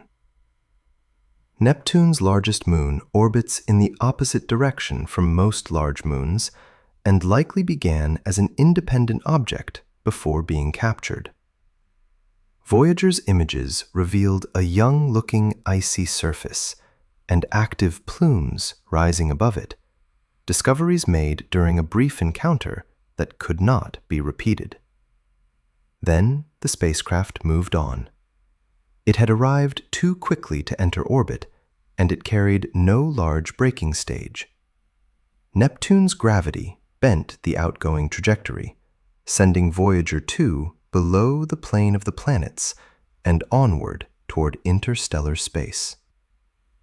The mission's success can look, in retrospect, almost inevitable. Launch, pass 4 planets, continue outward.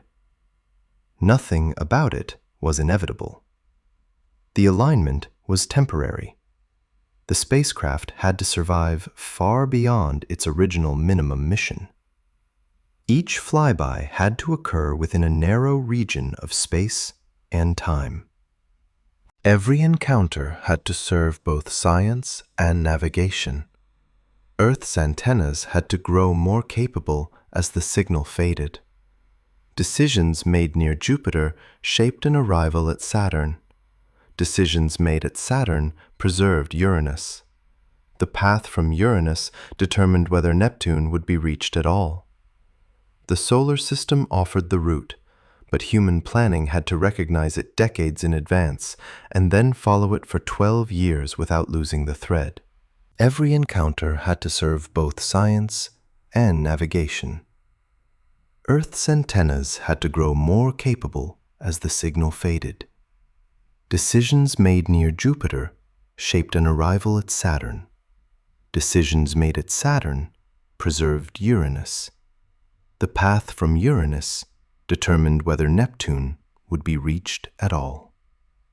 The solar system offered the route, but human planning had to recognize it decades in advance and then follow it for 12 years without losing the thread. This is what makes Voyager 2 the clearest demonstration that distance is not the only measure of difficulty. The spacecraft crossed the orbits of 4 giant planets because all 4 belonged to the same rotating disk.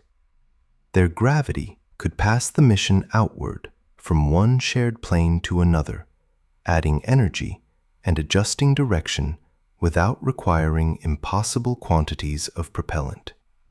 The road was natural because it followed the architecture already present.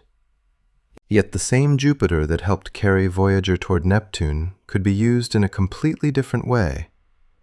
Instead of adding another step along the planetary plane, it could turn a spacecraft sharply away from that plane, sacrificing the chain of outer worlds to reach the empty sky over the Sun. Only one major mission has taken that choice. Its path first moved outward, just as Voyager's did, but at Jupiter the road divided, and the spacecraft turned into a direction that almost nothing launched from Earth had entered before. Ulysses is the spacecraft that prevents the phrase, "we cannot fly above the sun," from being literally true. It left the planetary plane, traveled through the high northern and southern latitudes of the sun, and became the first mission to examine the heliosphere from an orbit almost perpendicular to the ecliptic. Yet its success does not weaken the central mystery. It makes the mystery clearer, because Ulysses could not reach that unusual orbit by flying directly upward from Earth. To look over the poles of the nearby Sun, it first had to travel outward to Jupiter, more than 5 times farther from the Sun than Earth, and use the giant planet as a gravitational turning point. The mission began with an idea that had existed for decades. Scientists understood that nearly every observation of the Sun came from close to the ecliptic. Earth orbits near the Sun's equatorial plane, and most spacecraft naturally remain near Earth's orbital plane after launch. From these positions, the solar poles appear near the upper and lower edges of the visible disk, compressed by perspective. The structures there overlap along the line of sight, while many of the particles and magnetic fields flowing outward from the polar regions pass far above or below the instruments near Earth. A complete understanding of the Sun required measurements at high solar latitudes. The original plan was called the International Solar Polar Mission, a partnership between NASA and the European Space Agency that would have sent 2 spacecraft over opposite poles. Financial pressure led NASA to cancel its spacecraft in the early 1980s, leaving the European vehicle to carry out the mission alone with American launch and tracking support. The surviving spacecraft was renamed Ulysses, after the ancient traveler whose route was defined by distance, patience, and a long passage through unfamiliar regions. Its destination was not a planet, it was a perspective. That perspective demanded an orbit unlike almost any previously attempted. Ulysses needed to travel around the Sun at an inclination of about 80 degrees, steep enough to reach high above and below the planetary plane, though still short of a perfect 90-degree polar orbit. Performing that turn with the spacecraft's own engines near Earth would have required an impossible amount of propellant. The mission therefore used the same general force that had carried Voyager through the outer planets, but asked Jupiter to perform a very different kind of work. Voyager 2 approached Jupiter so the planet could add energy and guide it outward towards Saturn. Ulysses approached along a carefully selected path that allowed Jupiter to bend its velocity sharply out of the ecliptic. One encounter continued along the disk, the other escaped from it. Ulysses launched on October 6, 1990, carried into orbit aboard the Space Shuttle Discovery. After deployment, powerful upper stages accelerated the spacecraft away from Earth and onto a fast transfer toward Jupiter. The launch energy was unusually high because the mission needed to reach the giant planet in about 16 months. Even at this stage, Ulysses was not moving toward the Sun's poles. It was traveling outward through the familiar planetary plane, following a route that initially resembled the beginning of an outer system mission. The spacecraft crossed the orbit of Mars and continued toward Jupiter, while its intended observing region remained in the opposite direction, closer to the central Sun. This apparent detour was not wasted distance.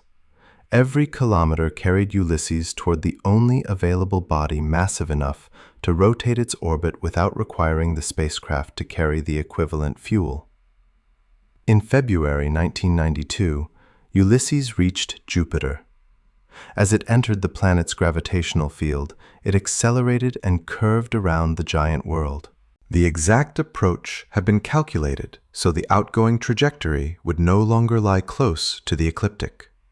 Jupiter redirected the spacecraft downward relative to the planetary plane, placing it on a long solar orbit tilted by roughly 80 degrees. The planet did not simply push Ulysses south. It rotated the velocity vector in 3 dimensions while preserving the solar energy needed for the new orbit. The spacecraft left Jupiter on a path that would carry it back toward the inner solar system, pass beneath the Sun's south polar region, cross the ecliptic, rise over the north, and eventually return toward Jupiter's distance before repeating the cycle. A maneuver that would have demanded tens of kilometers per second from onboard propulsion was achieved through one precisely aimed encounter. The price was a journey to Jupiter, a narrow launch opportunity, and an orbit lasting more than 6 years. The new path was enormous.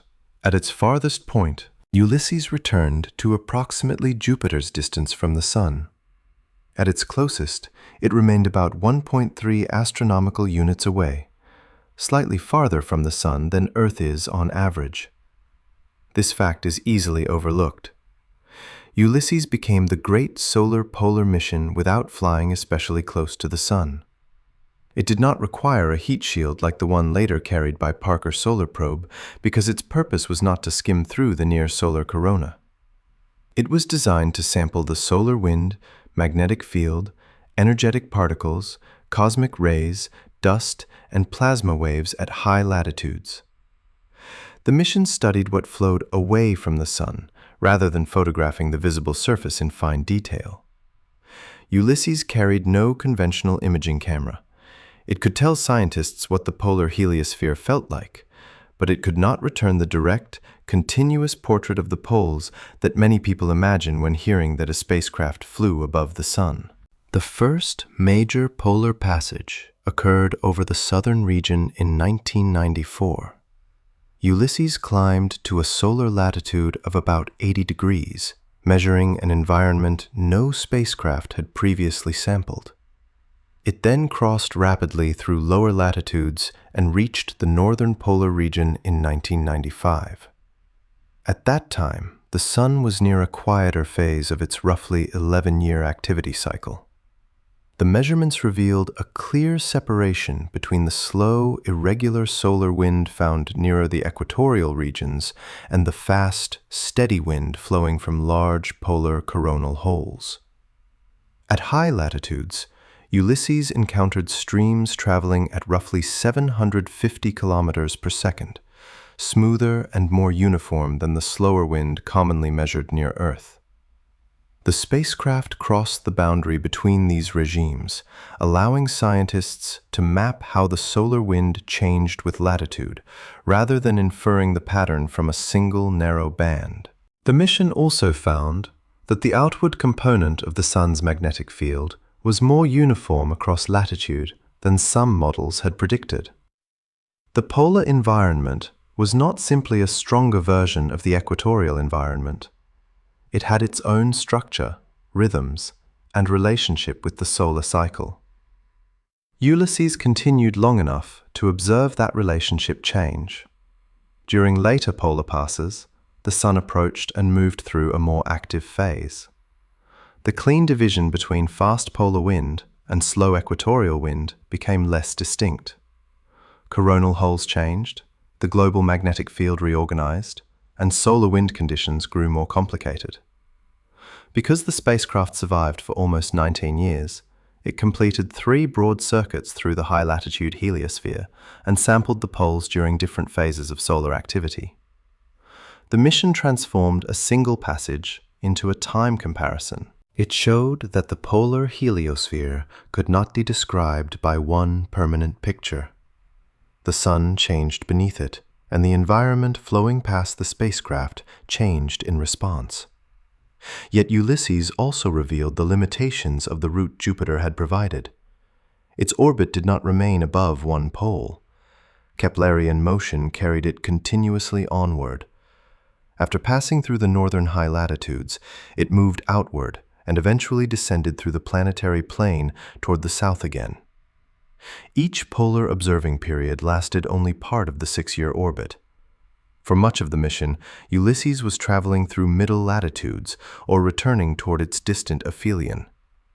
It could not pause, and it could not choose to remain over the north while a particularly interesting magnetic event unfolded.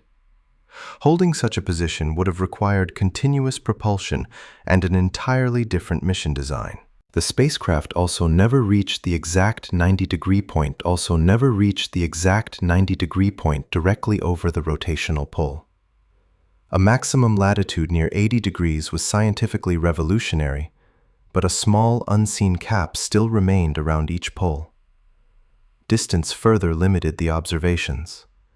From more than one astronomical unit away and without a camera, Ulysses could not map small structures on the solar surface or watch the polar magnetic field evolve in high-resolution images. Its great achievement was direct sampling of the surrounding space, not the missing photographic view.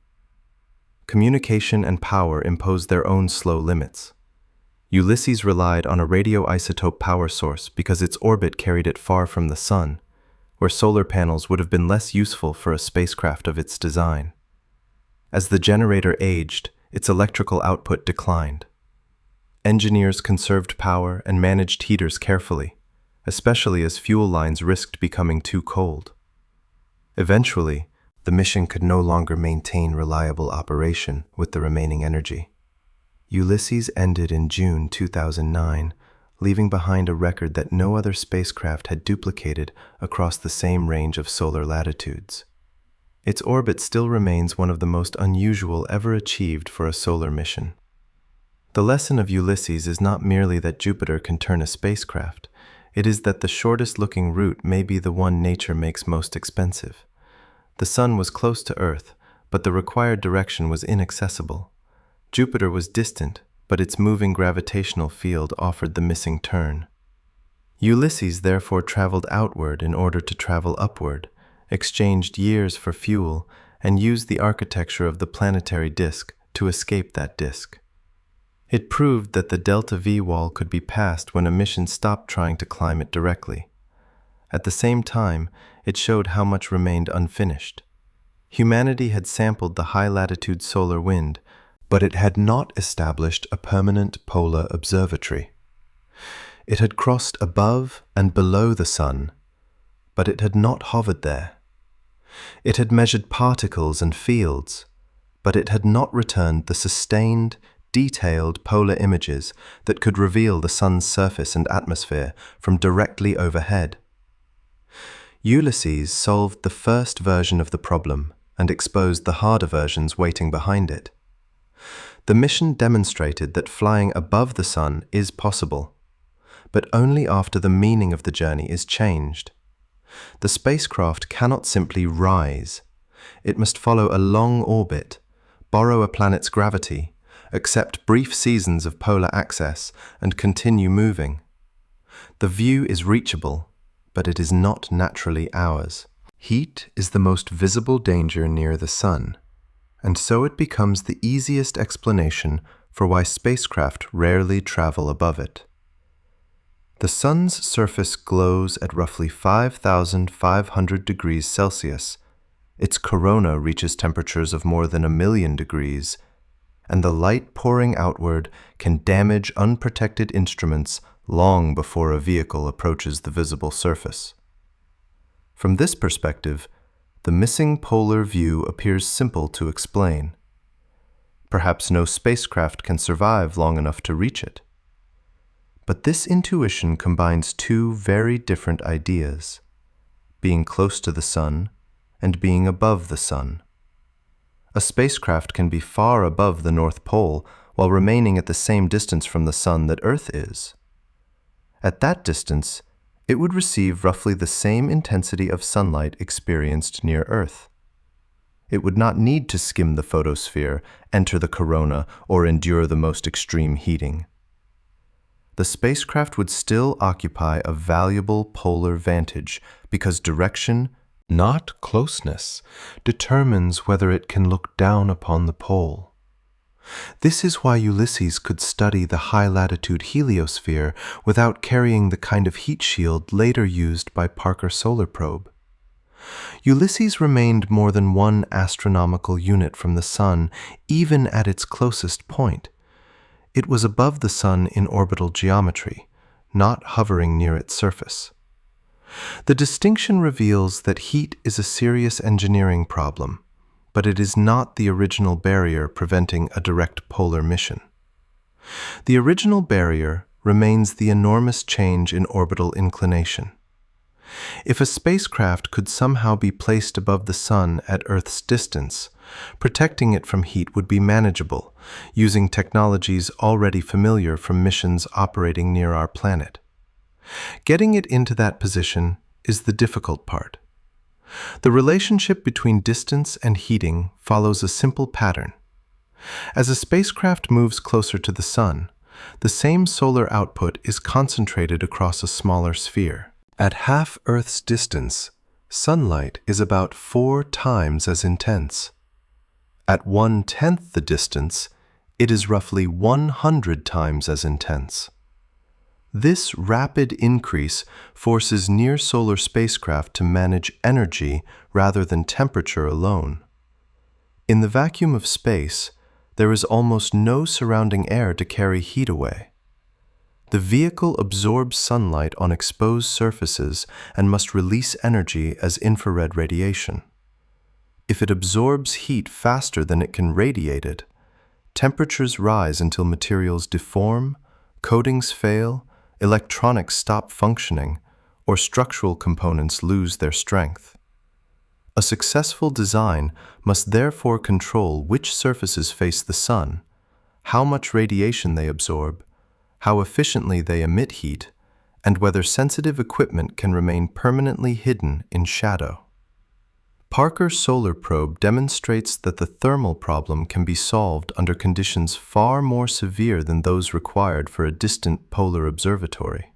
Parker follows an orbit that repeatedly carries it extraordinarily close to the Sun, within only a few million kilometers of the visible surface during its closest passages. There, sunlight is hundreds of times more intense than near Earth.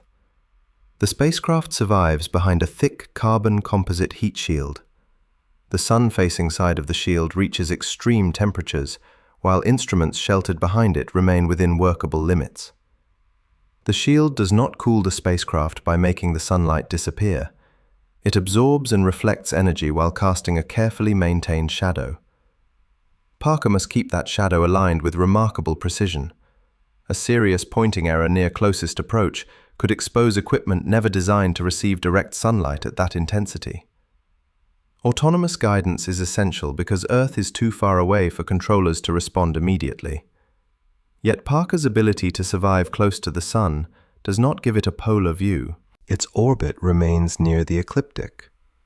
Venus flybys were used mainly to reduce its sideways orbital energy, allowing it to fall closer to the Sun during each sequence of encounters.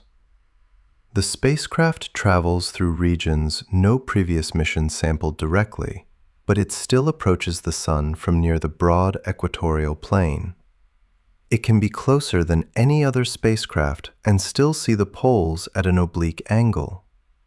This is one of the clearest demonstrations that thermal protection and orbital inclination are separate problems.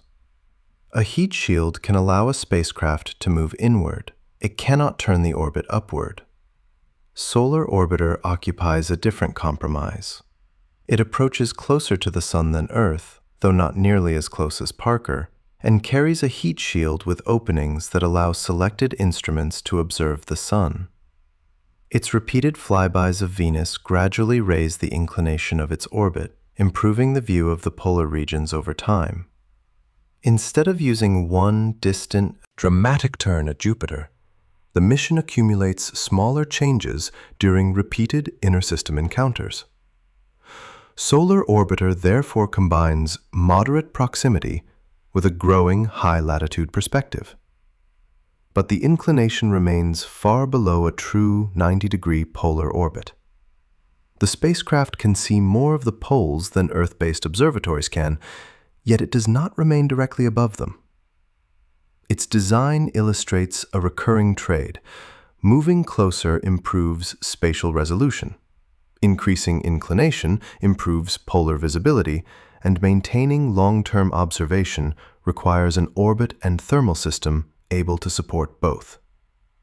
Achieving all three at once is much harder than achieving any one of them separately.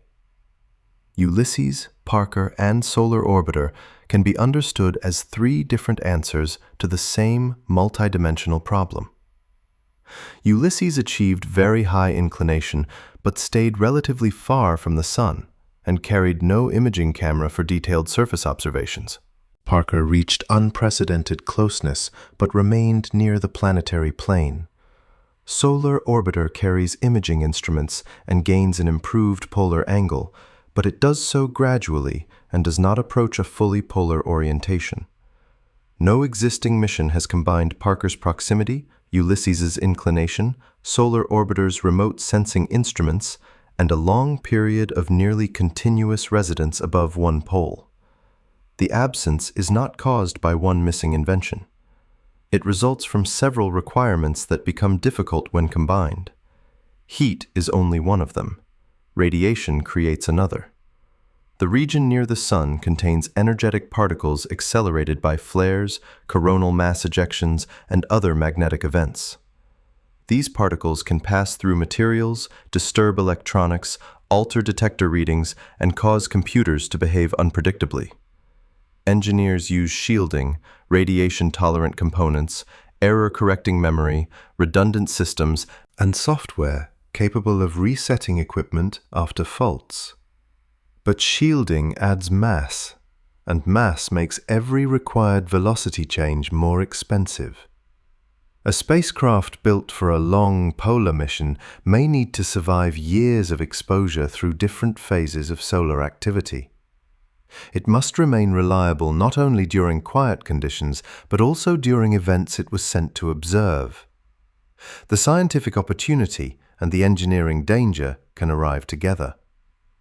Communication also becomes more complicated near the Sun. Radio signals passing close to the solar disk travel through turbulent plasma that can distort and weaken them. When Earth and the spacecraft lie on opposite sides of the Sun, communication may become unreliable for a time. A polar spacecraft would experience different geometries, but it would still need a high-gain antenna capable of pointing toward Earth, while other parts of the vehicle maintained thermal protection and scientific orientation. If a heat shield must always face the Sun, an antenna may not be free to point wherever desired. Articulated systems can help, but moving mechanisms add failure points. The spacecraft must balance 3 directions at once: toward the Sun for protection and observation, toward Earth for communication, and along its orbit for navigation and propulsion. Power presents its own contradiction. Close to the Sun, solar energy is abundant, but ordinary panels can overheat. They may need to be reduced in size, angled away from direct light, partly retracted, or cooled with specialized systems. Far above the Sun, at Earth-like distance, conventional solar arrays become easier to use, but a trajectory that travels first to Jupiter would carry them into a region where sunlight is about 25 times weaker than near Earth. Ulysses avoided this problem with a radioisotope generator. A future mission using Jupiter to gain inclination might need the same kind of long-lived, independent power source, especially during the outward portion of the journey. A Venus-based route remains closer to the Sun and can use solar power more readily, but it must endure repeated thermal cycles as the spacecraft moves inward and outward. Each trajectory creates its own power environment. Dust and small particles are another concern, especially for a spacecraft moving rapidly near the Sun. Even a tiny grain carries significant kinetic energy at high relative speed. Parker's shield and spacecraft orientation help protect against this environment, while instruments also record impacts as scientific data.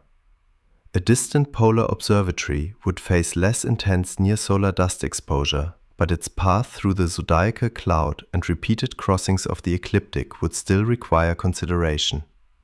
Once again, the solution depends on the exact mission. Above the Sun does not describe one environment. It may mean a high-inclination orbit far away, a close polar pass, or an attempted station above a pole. Each version produces a different balance of heat, radiation, dust, power, and communication. Remaining above one pole introduces the most difficult distinction of all.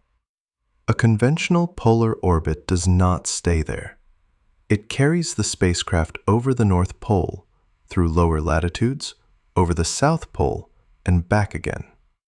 To hold a nearly fixed vantage above the North, the spacecraft would need continuous thrust or support from solar radiation pressure, because the Sun's gravity is always pulling inward. There is no solid place to park. A vehicle could observe one pole for a limited season from an elongated orbit, but continuous viewing would require a more unusual trajectory. Thermal control might be entirely manageable at the chosen distance, yet orbital mechanics would continue demanding energy to maintain the position.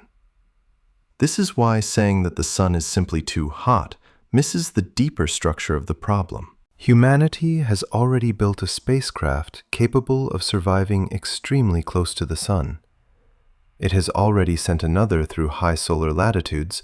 It has built a third that combines closer imaging with a gradually improving polar view.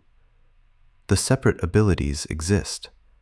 What remains difficult is bringing them together in one mission, while preserving enough mass for instruments, enough power for years of operation, enough communication capacity to return the data, and enough control to remain in the desired geometry. Heat determines how close the spacecraft may safely travel. It does not explain why the orbit is hard to tilt. It does not provide the missing delta V, place a planet above the ecliptic, or allow a vehicle to hover without thrust. The sun's brightness is the danger we can see, but the larger obstacle is invisible. The sideways motion every mission begins with, and the complicated architecture required to redirect it. A future polar observatory will need thermal protection, radiation tolerance, autonomous navigation, reliable power, and careful communications. Above all, it will need a path, and finding that path means choosing which price to pay. Years of Venus flybys, a distant turn at Jupiter, a deep fall toward the sun, a vast solar sail, or a propulsion system patient enough to reshape the orbit over time. A future spacecraft looking directly down upon a solar pole will probably not reach its destination by following one simple trajectory. There is no ordinary rocket waiting to launch vertically from Earth, cross the ecliptic, and stop above the sun. The required change in orbital direction is too large, and a stationary position above a pole is not a natural orbit. The mission will have to trade one scarce resource for another. It may exchange fuel for time, simplicity for repeated planetary encounters, a small spacecraft for a very large sail, or a familiar chemical engine for propulsion that operates gently across many years. None of these paths violates known physics. Most use technologies that already exist in some form. The difficulty lies in combining them at a scale that can carry useful instruments, survive long enough, and arrive with enough control to perform the science. The most proven route remains the one taken by Ulysses. Travel outward to Jupiter and let the giant planet provide the major turn. Jupiter's gravity can rotate a spacecraft's trajectory by an angle no practical onboard chemical stage could reproduce. A modern mission could follow a similar path while carrying high-resolution cameras, magnetographs, coronagraphs, particle detectors, and more capable communication systems than those available to Ulysses. After the flyby, it could return toward the inner solar system on a highly inclined orbit and observe both polar regions during repeated passages. This approach has the advantage of certainty. The gravitational physics has already been demonstrated, trajectory calculations are well understood, and Jupiter offers the strongest single planetary assist in the solar system. But the detour remains long. The spacecraft must first travel to Jupiter, operate where sunlight is weak, survive the giant planet's radiation environment, and then spend additional years returning toward the sun. The launch window must provide the correct Jupiter encounter geometry, and the resulting orbit may still offer only limited seasons of close polar observation, rather than a continuous overhead view. A radioisotope power source may be needed during the distant phase, adding cost and constraints. Jupiter can open the door, but it does not place the spacecraft permanently on the other side. A second route stays in the inner solar system and uses Venus repeatedly. A spacecraft can enter an orbit that returns to Venus at carefully timed intervals. During each flyby, the planet's gravity changes the inclination by a small amount. One pass may accomplish little, but a sequence can slowly raise the spacecraft above the ecliptic. Solar Orbiter already demonstrates the principle, using Venus to improve its view of the Sun's higher latitudes. A more ambitious mission could be designed around a longer chain of encounters, with each passage chosen primarily to increase inclination. The vehicle would remain closer to the Sun, allowing solar panels to provide power and enabling useful observations throughout much of the journey. It would not need to cross the immense distance to Jupiter. Yet Venus is far less massive, so every gravitational turn is smaller. The spacecraft must return again and again, and the geometry becomes increasingly restrictive as the orbit tilts. Each encounter must occur where the inclined orbit crosses Venus's orbital plane, with Venus arriving at the same point at the same time. A single navigation error or hardware failure could interrupt a sequence planned across many years. Repeated Venus assists may carry a mission into moderately high latitudes efficiently, but approaching a full polar orientation is much more demanding. Another strategy uses the fact that plane changes are cheaper when a spacecraft is moving slowly. Instead of turning near Earth, the mission could first expand into a highly elliptical orbit with a distant aphelion. Far from the Sun, the spacecraft's speed would fall. A chemical or electric propulsion maneuver performed there could rotate the orbital plane using less delta V than the same maneuver near Earth. The spacecraft would then fall inward along the newly tilted orbit and pass over the solar poles.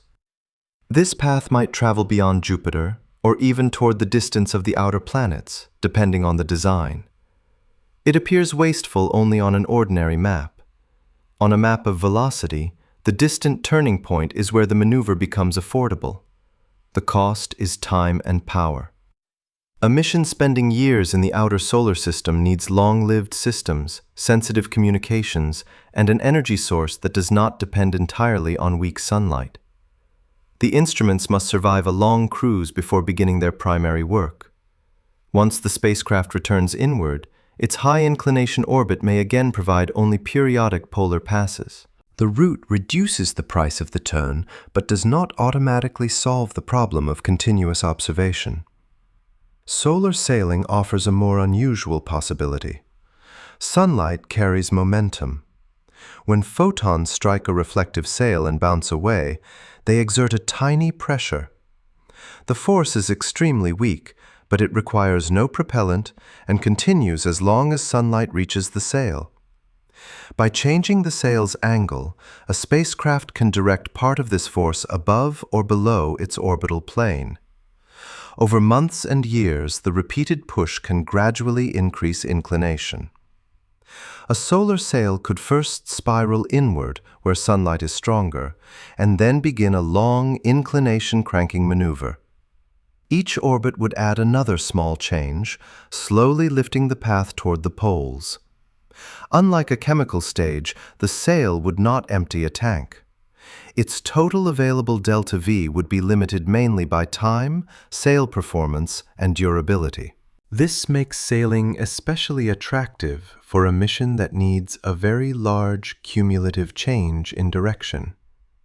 The engineering challenge is scale. A useful sail must be extremely large and extremely light. It must deploy reliably after launch, remain flat enough to control, tolerate micrometeoroid damage, and preserve its reflective properties under intense sunlight and ultraviolet radiation. Near the Sun, the sail material and its supports must survive high temperatures. The spacecraft attached to it must remain stable while scientific instruments point accurately and antennas communicate with Earth. A sail can provide continuous force, but that same force must be controlled with precision for years.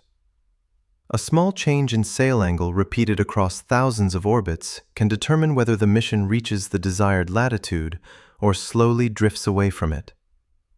Electric propulsion offers a related path without the enormous reflective surface. Ion and Hall effect thrusters accelerate charged particles to very high exhaust velocities. Their thrust is gentle, sometimes comparable to the weight of a small object in a human hand. but they use propellant far more efficiently than chemical engines. A spacecraft could thrust almost continuously, spiraling through a sequence of orbits while gradually rotating its orbital plane. The maneuver would take years, yet a steady force applied over that time could accumulate a total velocity change that a chemical spacecraft could not carry. Solar electric propulsion is most effective where sunlight can provide abundant power, but large solar arrays near the sun must be protected from overheating and pointed carefully. Farther out, sunlight weakens and thrust capability declines. Nuclear electric propulsion would separate the thrusters from solar intensity by using a compact reactor to generate electricity. Such a spacecraft could continue operating at Jupiter's distance or beyond, and could combine a distant low-speed plane change with sustained thrust. The underlying components are physically plausible, but a space-rated nuclear electric system, powerful and light enough for this kind of mission, has not yet flown at the required scale.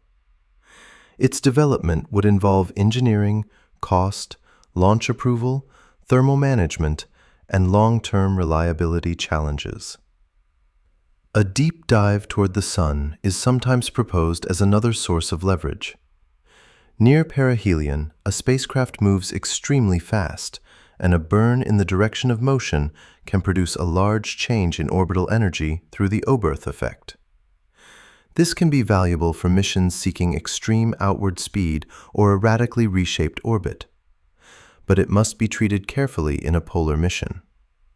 A pure plane change is actually more expensive where the spacecraft is moving faster, so simply diving close to the Sun and turning sideways does not make a 90-degree rotation cheap.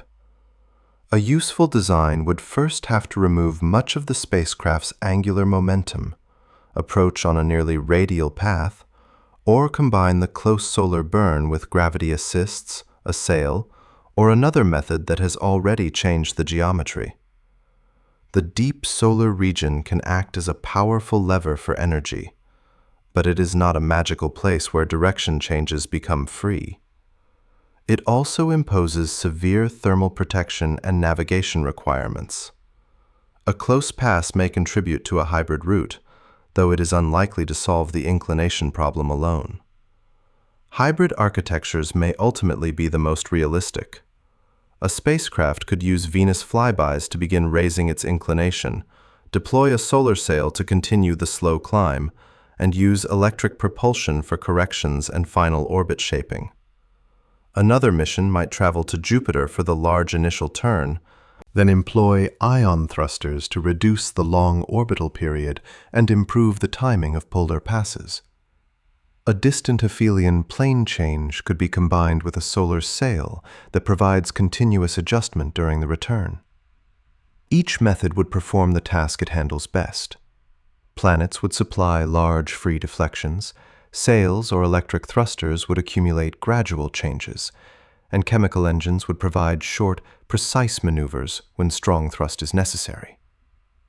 The most ambitious goal would be a spacecraft that remains above one pole for an extended period. A normal polar orbit cannot do this because it continues around the Sun and alternates between north and south. Continuous polar viewing would require a non-traditional orbit supported by constant low thrust or solar radiation pressure. A sail might partly balance solar gravity and maintain a displaced trajectory that ordinary Keplerian motion would not allow. Electric propulsion could perform continuous station keeping, though propellant and power would eventually limit the mission. A pair of spacecraft offers another solution. Two vehicles in the same polar orbit but on opposite sides could alternate observations, allowing one to view the north while the other covers the south, and preserving nearly continuous data as they move. This would increase launch mass and cost, but it could provide the complete polar coverage that one naturally orbiting spacecraft cannot. The future path will therefore depend on what scientists value most. If brief, high-latitude measurements are sufficient, a Jupiter-assisted orbit is already proven. If gradually improving images are the priority, Repeated Venus flybys may be enough. If a nearly direct overhead view is required, solar sails, high-efficiency electric propulsion, or a hybrid mission become more attractive. If continuous observation is demanded, the problem expands from reaching a polar orbit to maintaining an artificial vantage point. There is no single forbidden barrier. There is a series of choices, each moving the cost from one part of the mission to another. The trajectories can be calculated. The forces are understood. The required technologies exist at different levels of maturity. What remains is the decision to assemble them into a spacecraft built specifically for the one direction the planetary system does not naturally help us enter. The first sustained view down upon a solar pole will not come from overpowering the solar system's flatness. It will come from using gravity, light, time, and patient propulsion together until the old sideways motion inherited from Earth has finally been turned upward. The difference between Neptune and the sky above the sun is not ultimately a difference between what humanity can reach and what it cannot. Both destinations obey the same physics, and neither is protected by an invisible boundary. The difference is that one lies along the motion we already possess, while the other lies across it. Neptune is billions of kilometers away, but it travels around the sun inside the same broad disk as Earth. A spacecraft leaving Earth begins its journey already moving through that disk at nearly 30 kilometers per second. It does not need to create all of its solar motion from fuel. It inherits the motion of the planet beneath it, adds a carefully chosen change, and enters an orbit that stretches outward. If the planets are arranged favorably, their gravity can extend and redirect the journey one encounter at a time. Distance is then crossed through patience. The spacecraft coasts, gravity bends the path, and years slowly become billions of kilometers. The region above the sun is much nearer, but the motion needed to reach it points almost at a right angle to Earth's orbit. The spacecraft's inherited speed does not help. It becomes the velocity that must be redirected. This is why an ordinary map gives the wrong answer. On a map of distance, the sun is close and Neptune is remote. On a map of delta V, Neptune is connected to Earth by a natural outward path, while the solar poles sit beyond a wall of inclination. The entire paradox begins with the shape of the solar system. The planets formed inside a rotating disk, and they continue to preserve that ancient flatness. Earth circles the sun in the same direction as Jupiter, Saturn, Uranus, and Neptune. Their orbital tilts differ slightly, but all 8 major planets remain close to a shared plane. The disk is not merely where the planets happen to be. It is a structure of organized motion. Every launch from Earth enters that structure before its engines fire. A rocket can escape Earth, but it does not escape Earth's velocity around the sun. It carries the planet's sideways motion into interplanetary space.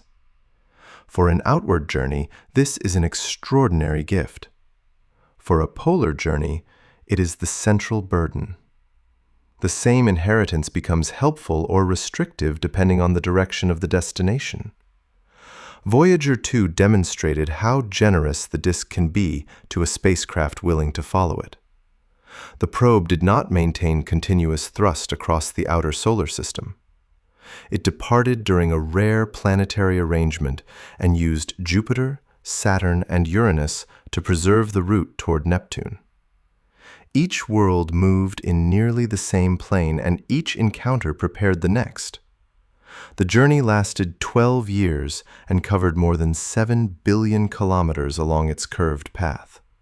Yet the spacecraft did not need to carry enough propellant to power itself across every kilometer.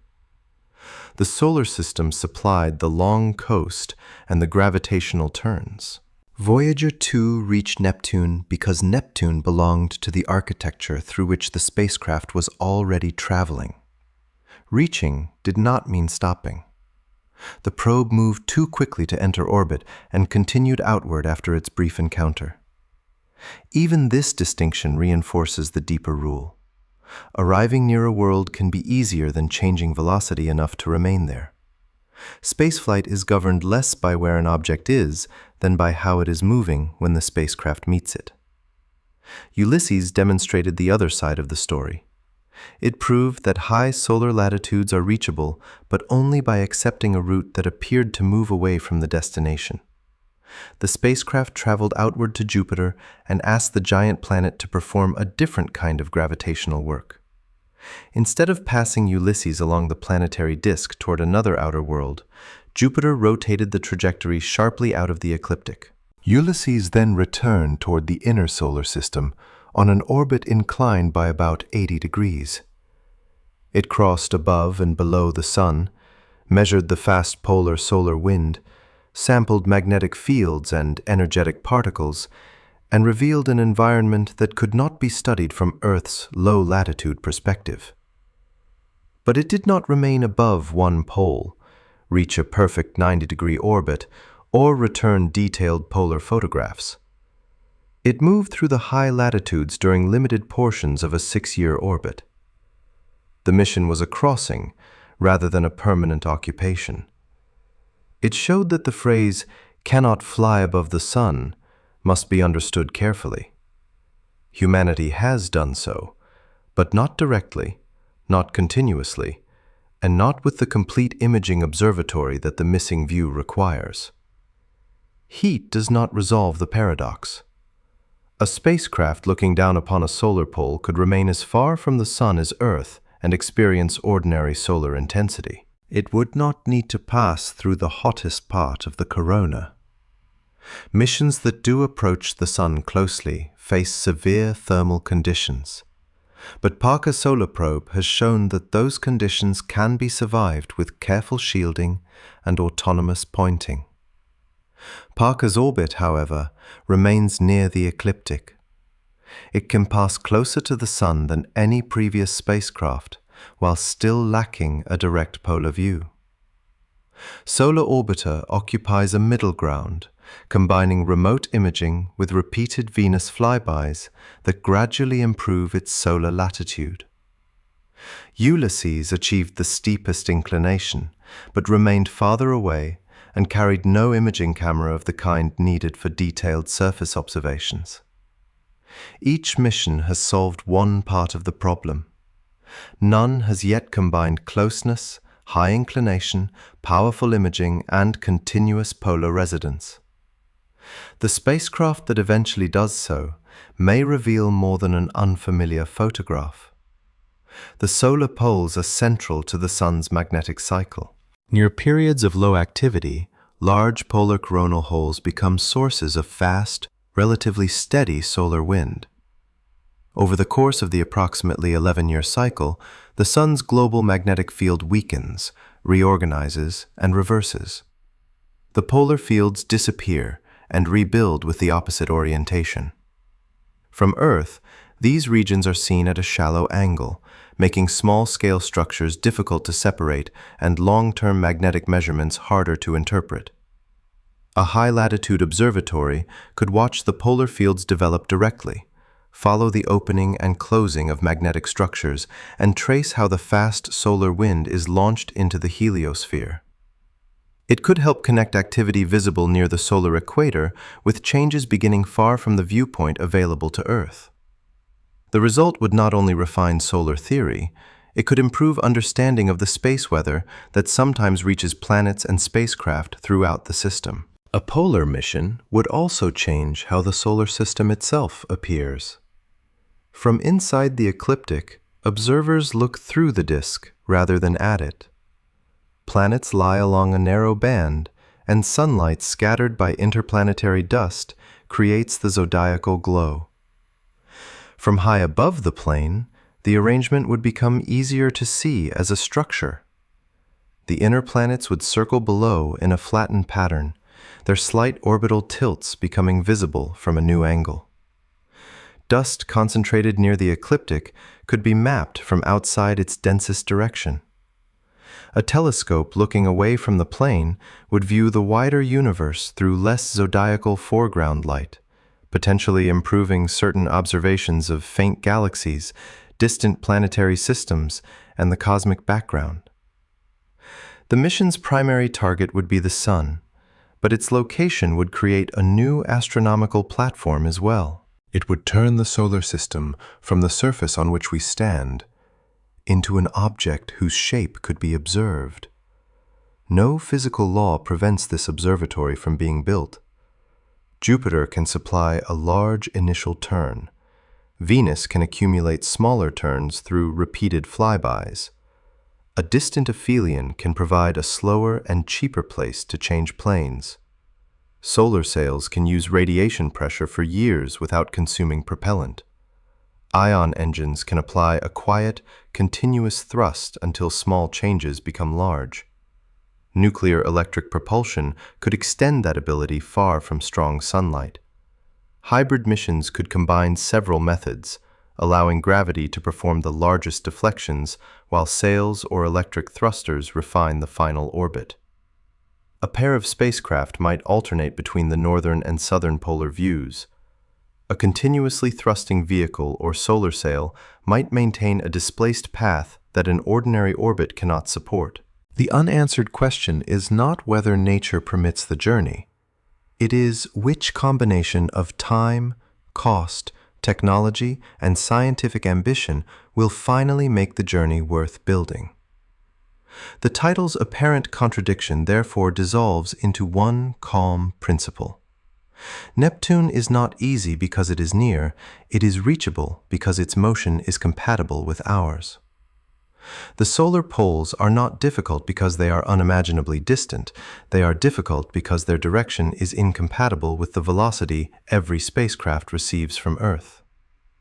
One journey stretches an existing orbit, the other must rotate it. One follows the old current of the protoplanetary disk, the other crosses that current toward an emptier axis. Distance asks the spacecraft to continue moving. Direction asks it to become something else in motion. This principle extends beyond Neptune and the Sun. Mercury can be harder to orbit than Mars because a spacecraft must lose so much solar velocity. Landing on a small nearby body may demand less energy than entering orbit around a larger one farther away. A destination separated by years of coasting can be dynamically close, while a point only millions of kilometers away can be dynamically remote. The solar system is not organized according to the straight lines drawn by the eye. It is organized by gravity, velocity, and time. Once that is understood, the missing view above the Sun no longer seems mysterious. It seems patient. The planets continue circling within their ancient disk. Neptune moves slowly along its distant orbit. The Sun turns at the center, its polar fields changing through cycles we still observe from the side. Above and below it remains a region that has been crossed but never occupied for long, waiting for a spacecraft designed around direction rather than distance. When that mission finally arrives, it will not have defeated the laws that made the journey difficult. It will have used those laws carefully, exchanging fuel for gravity, force for time, and a straight path for a wiser one. Until then, Neptune remains the distant world we reached by following the flow, and the solar poles remain the nearby view that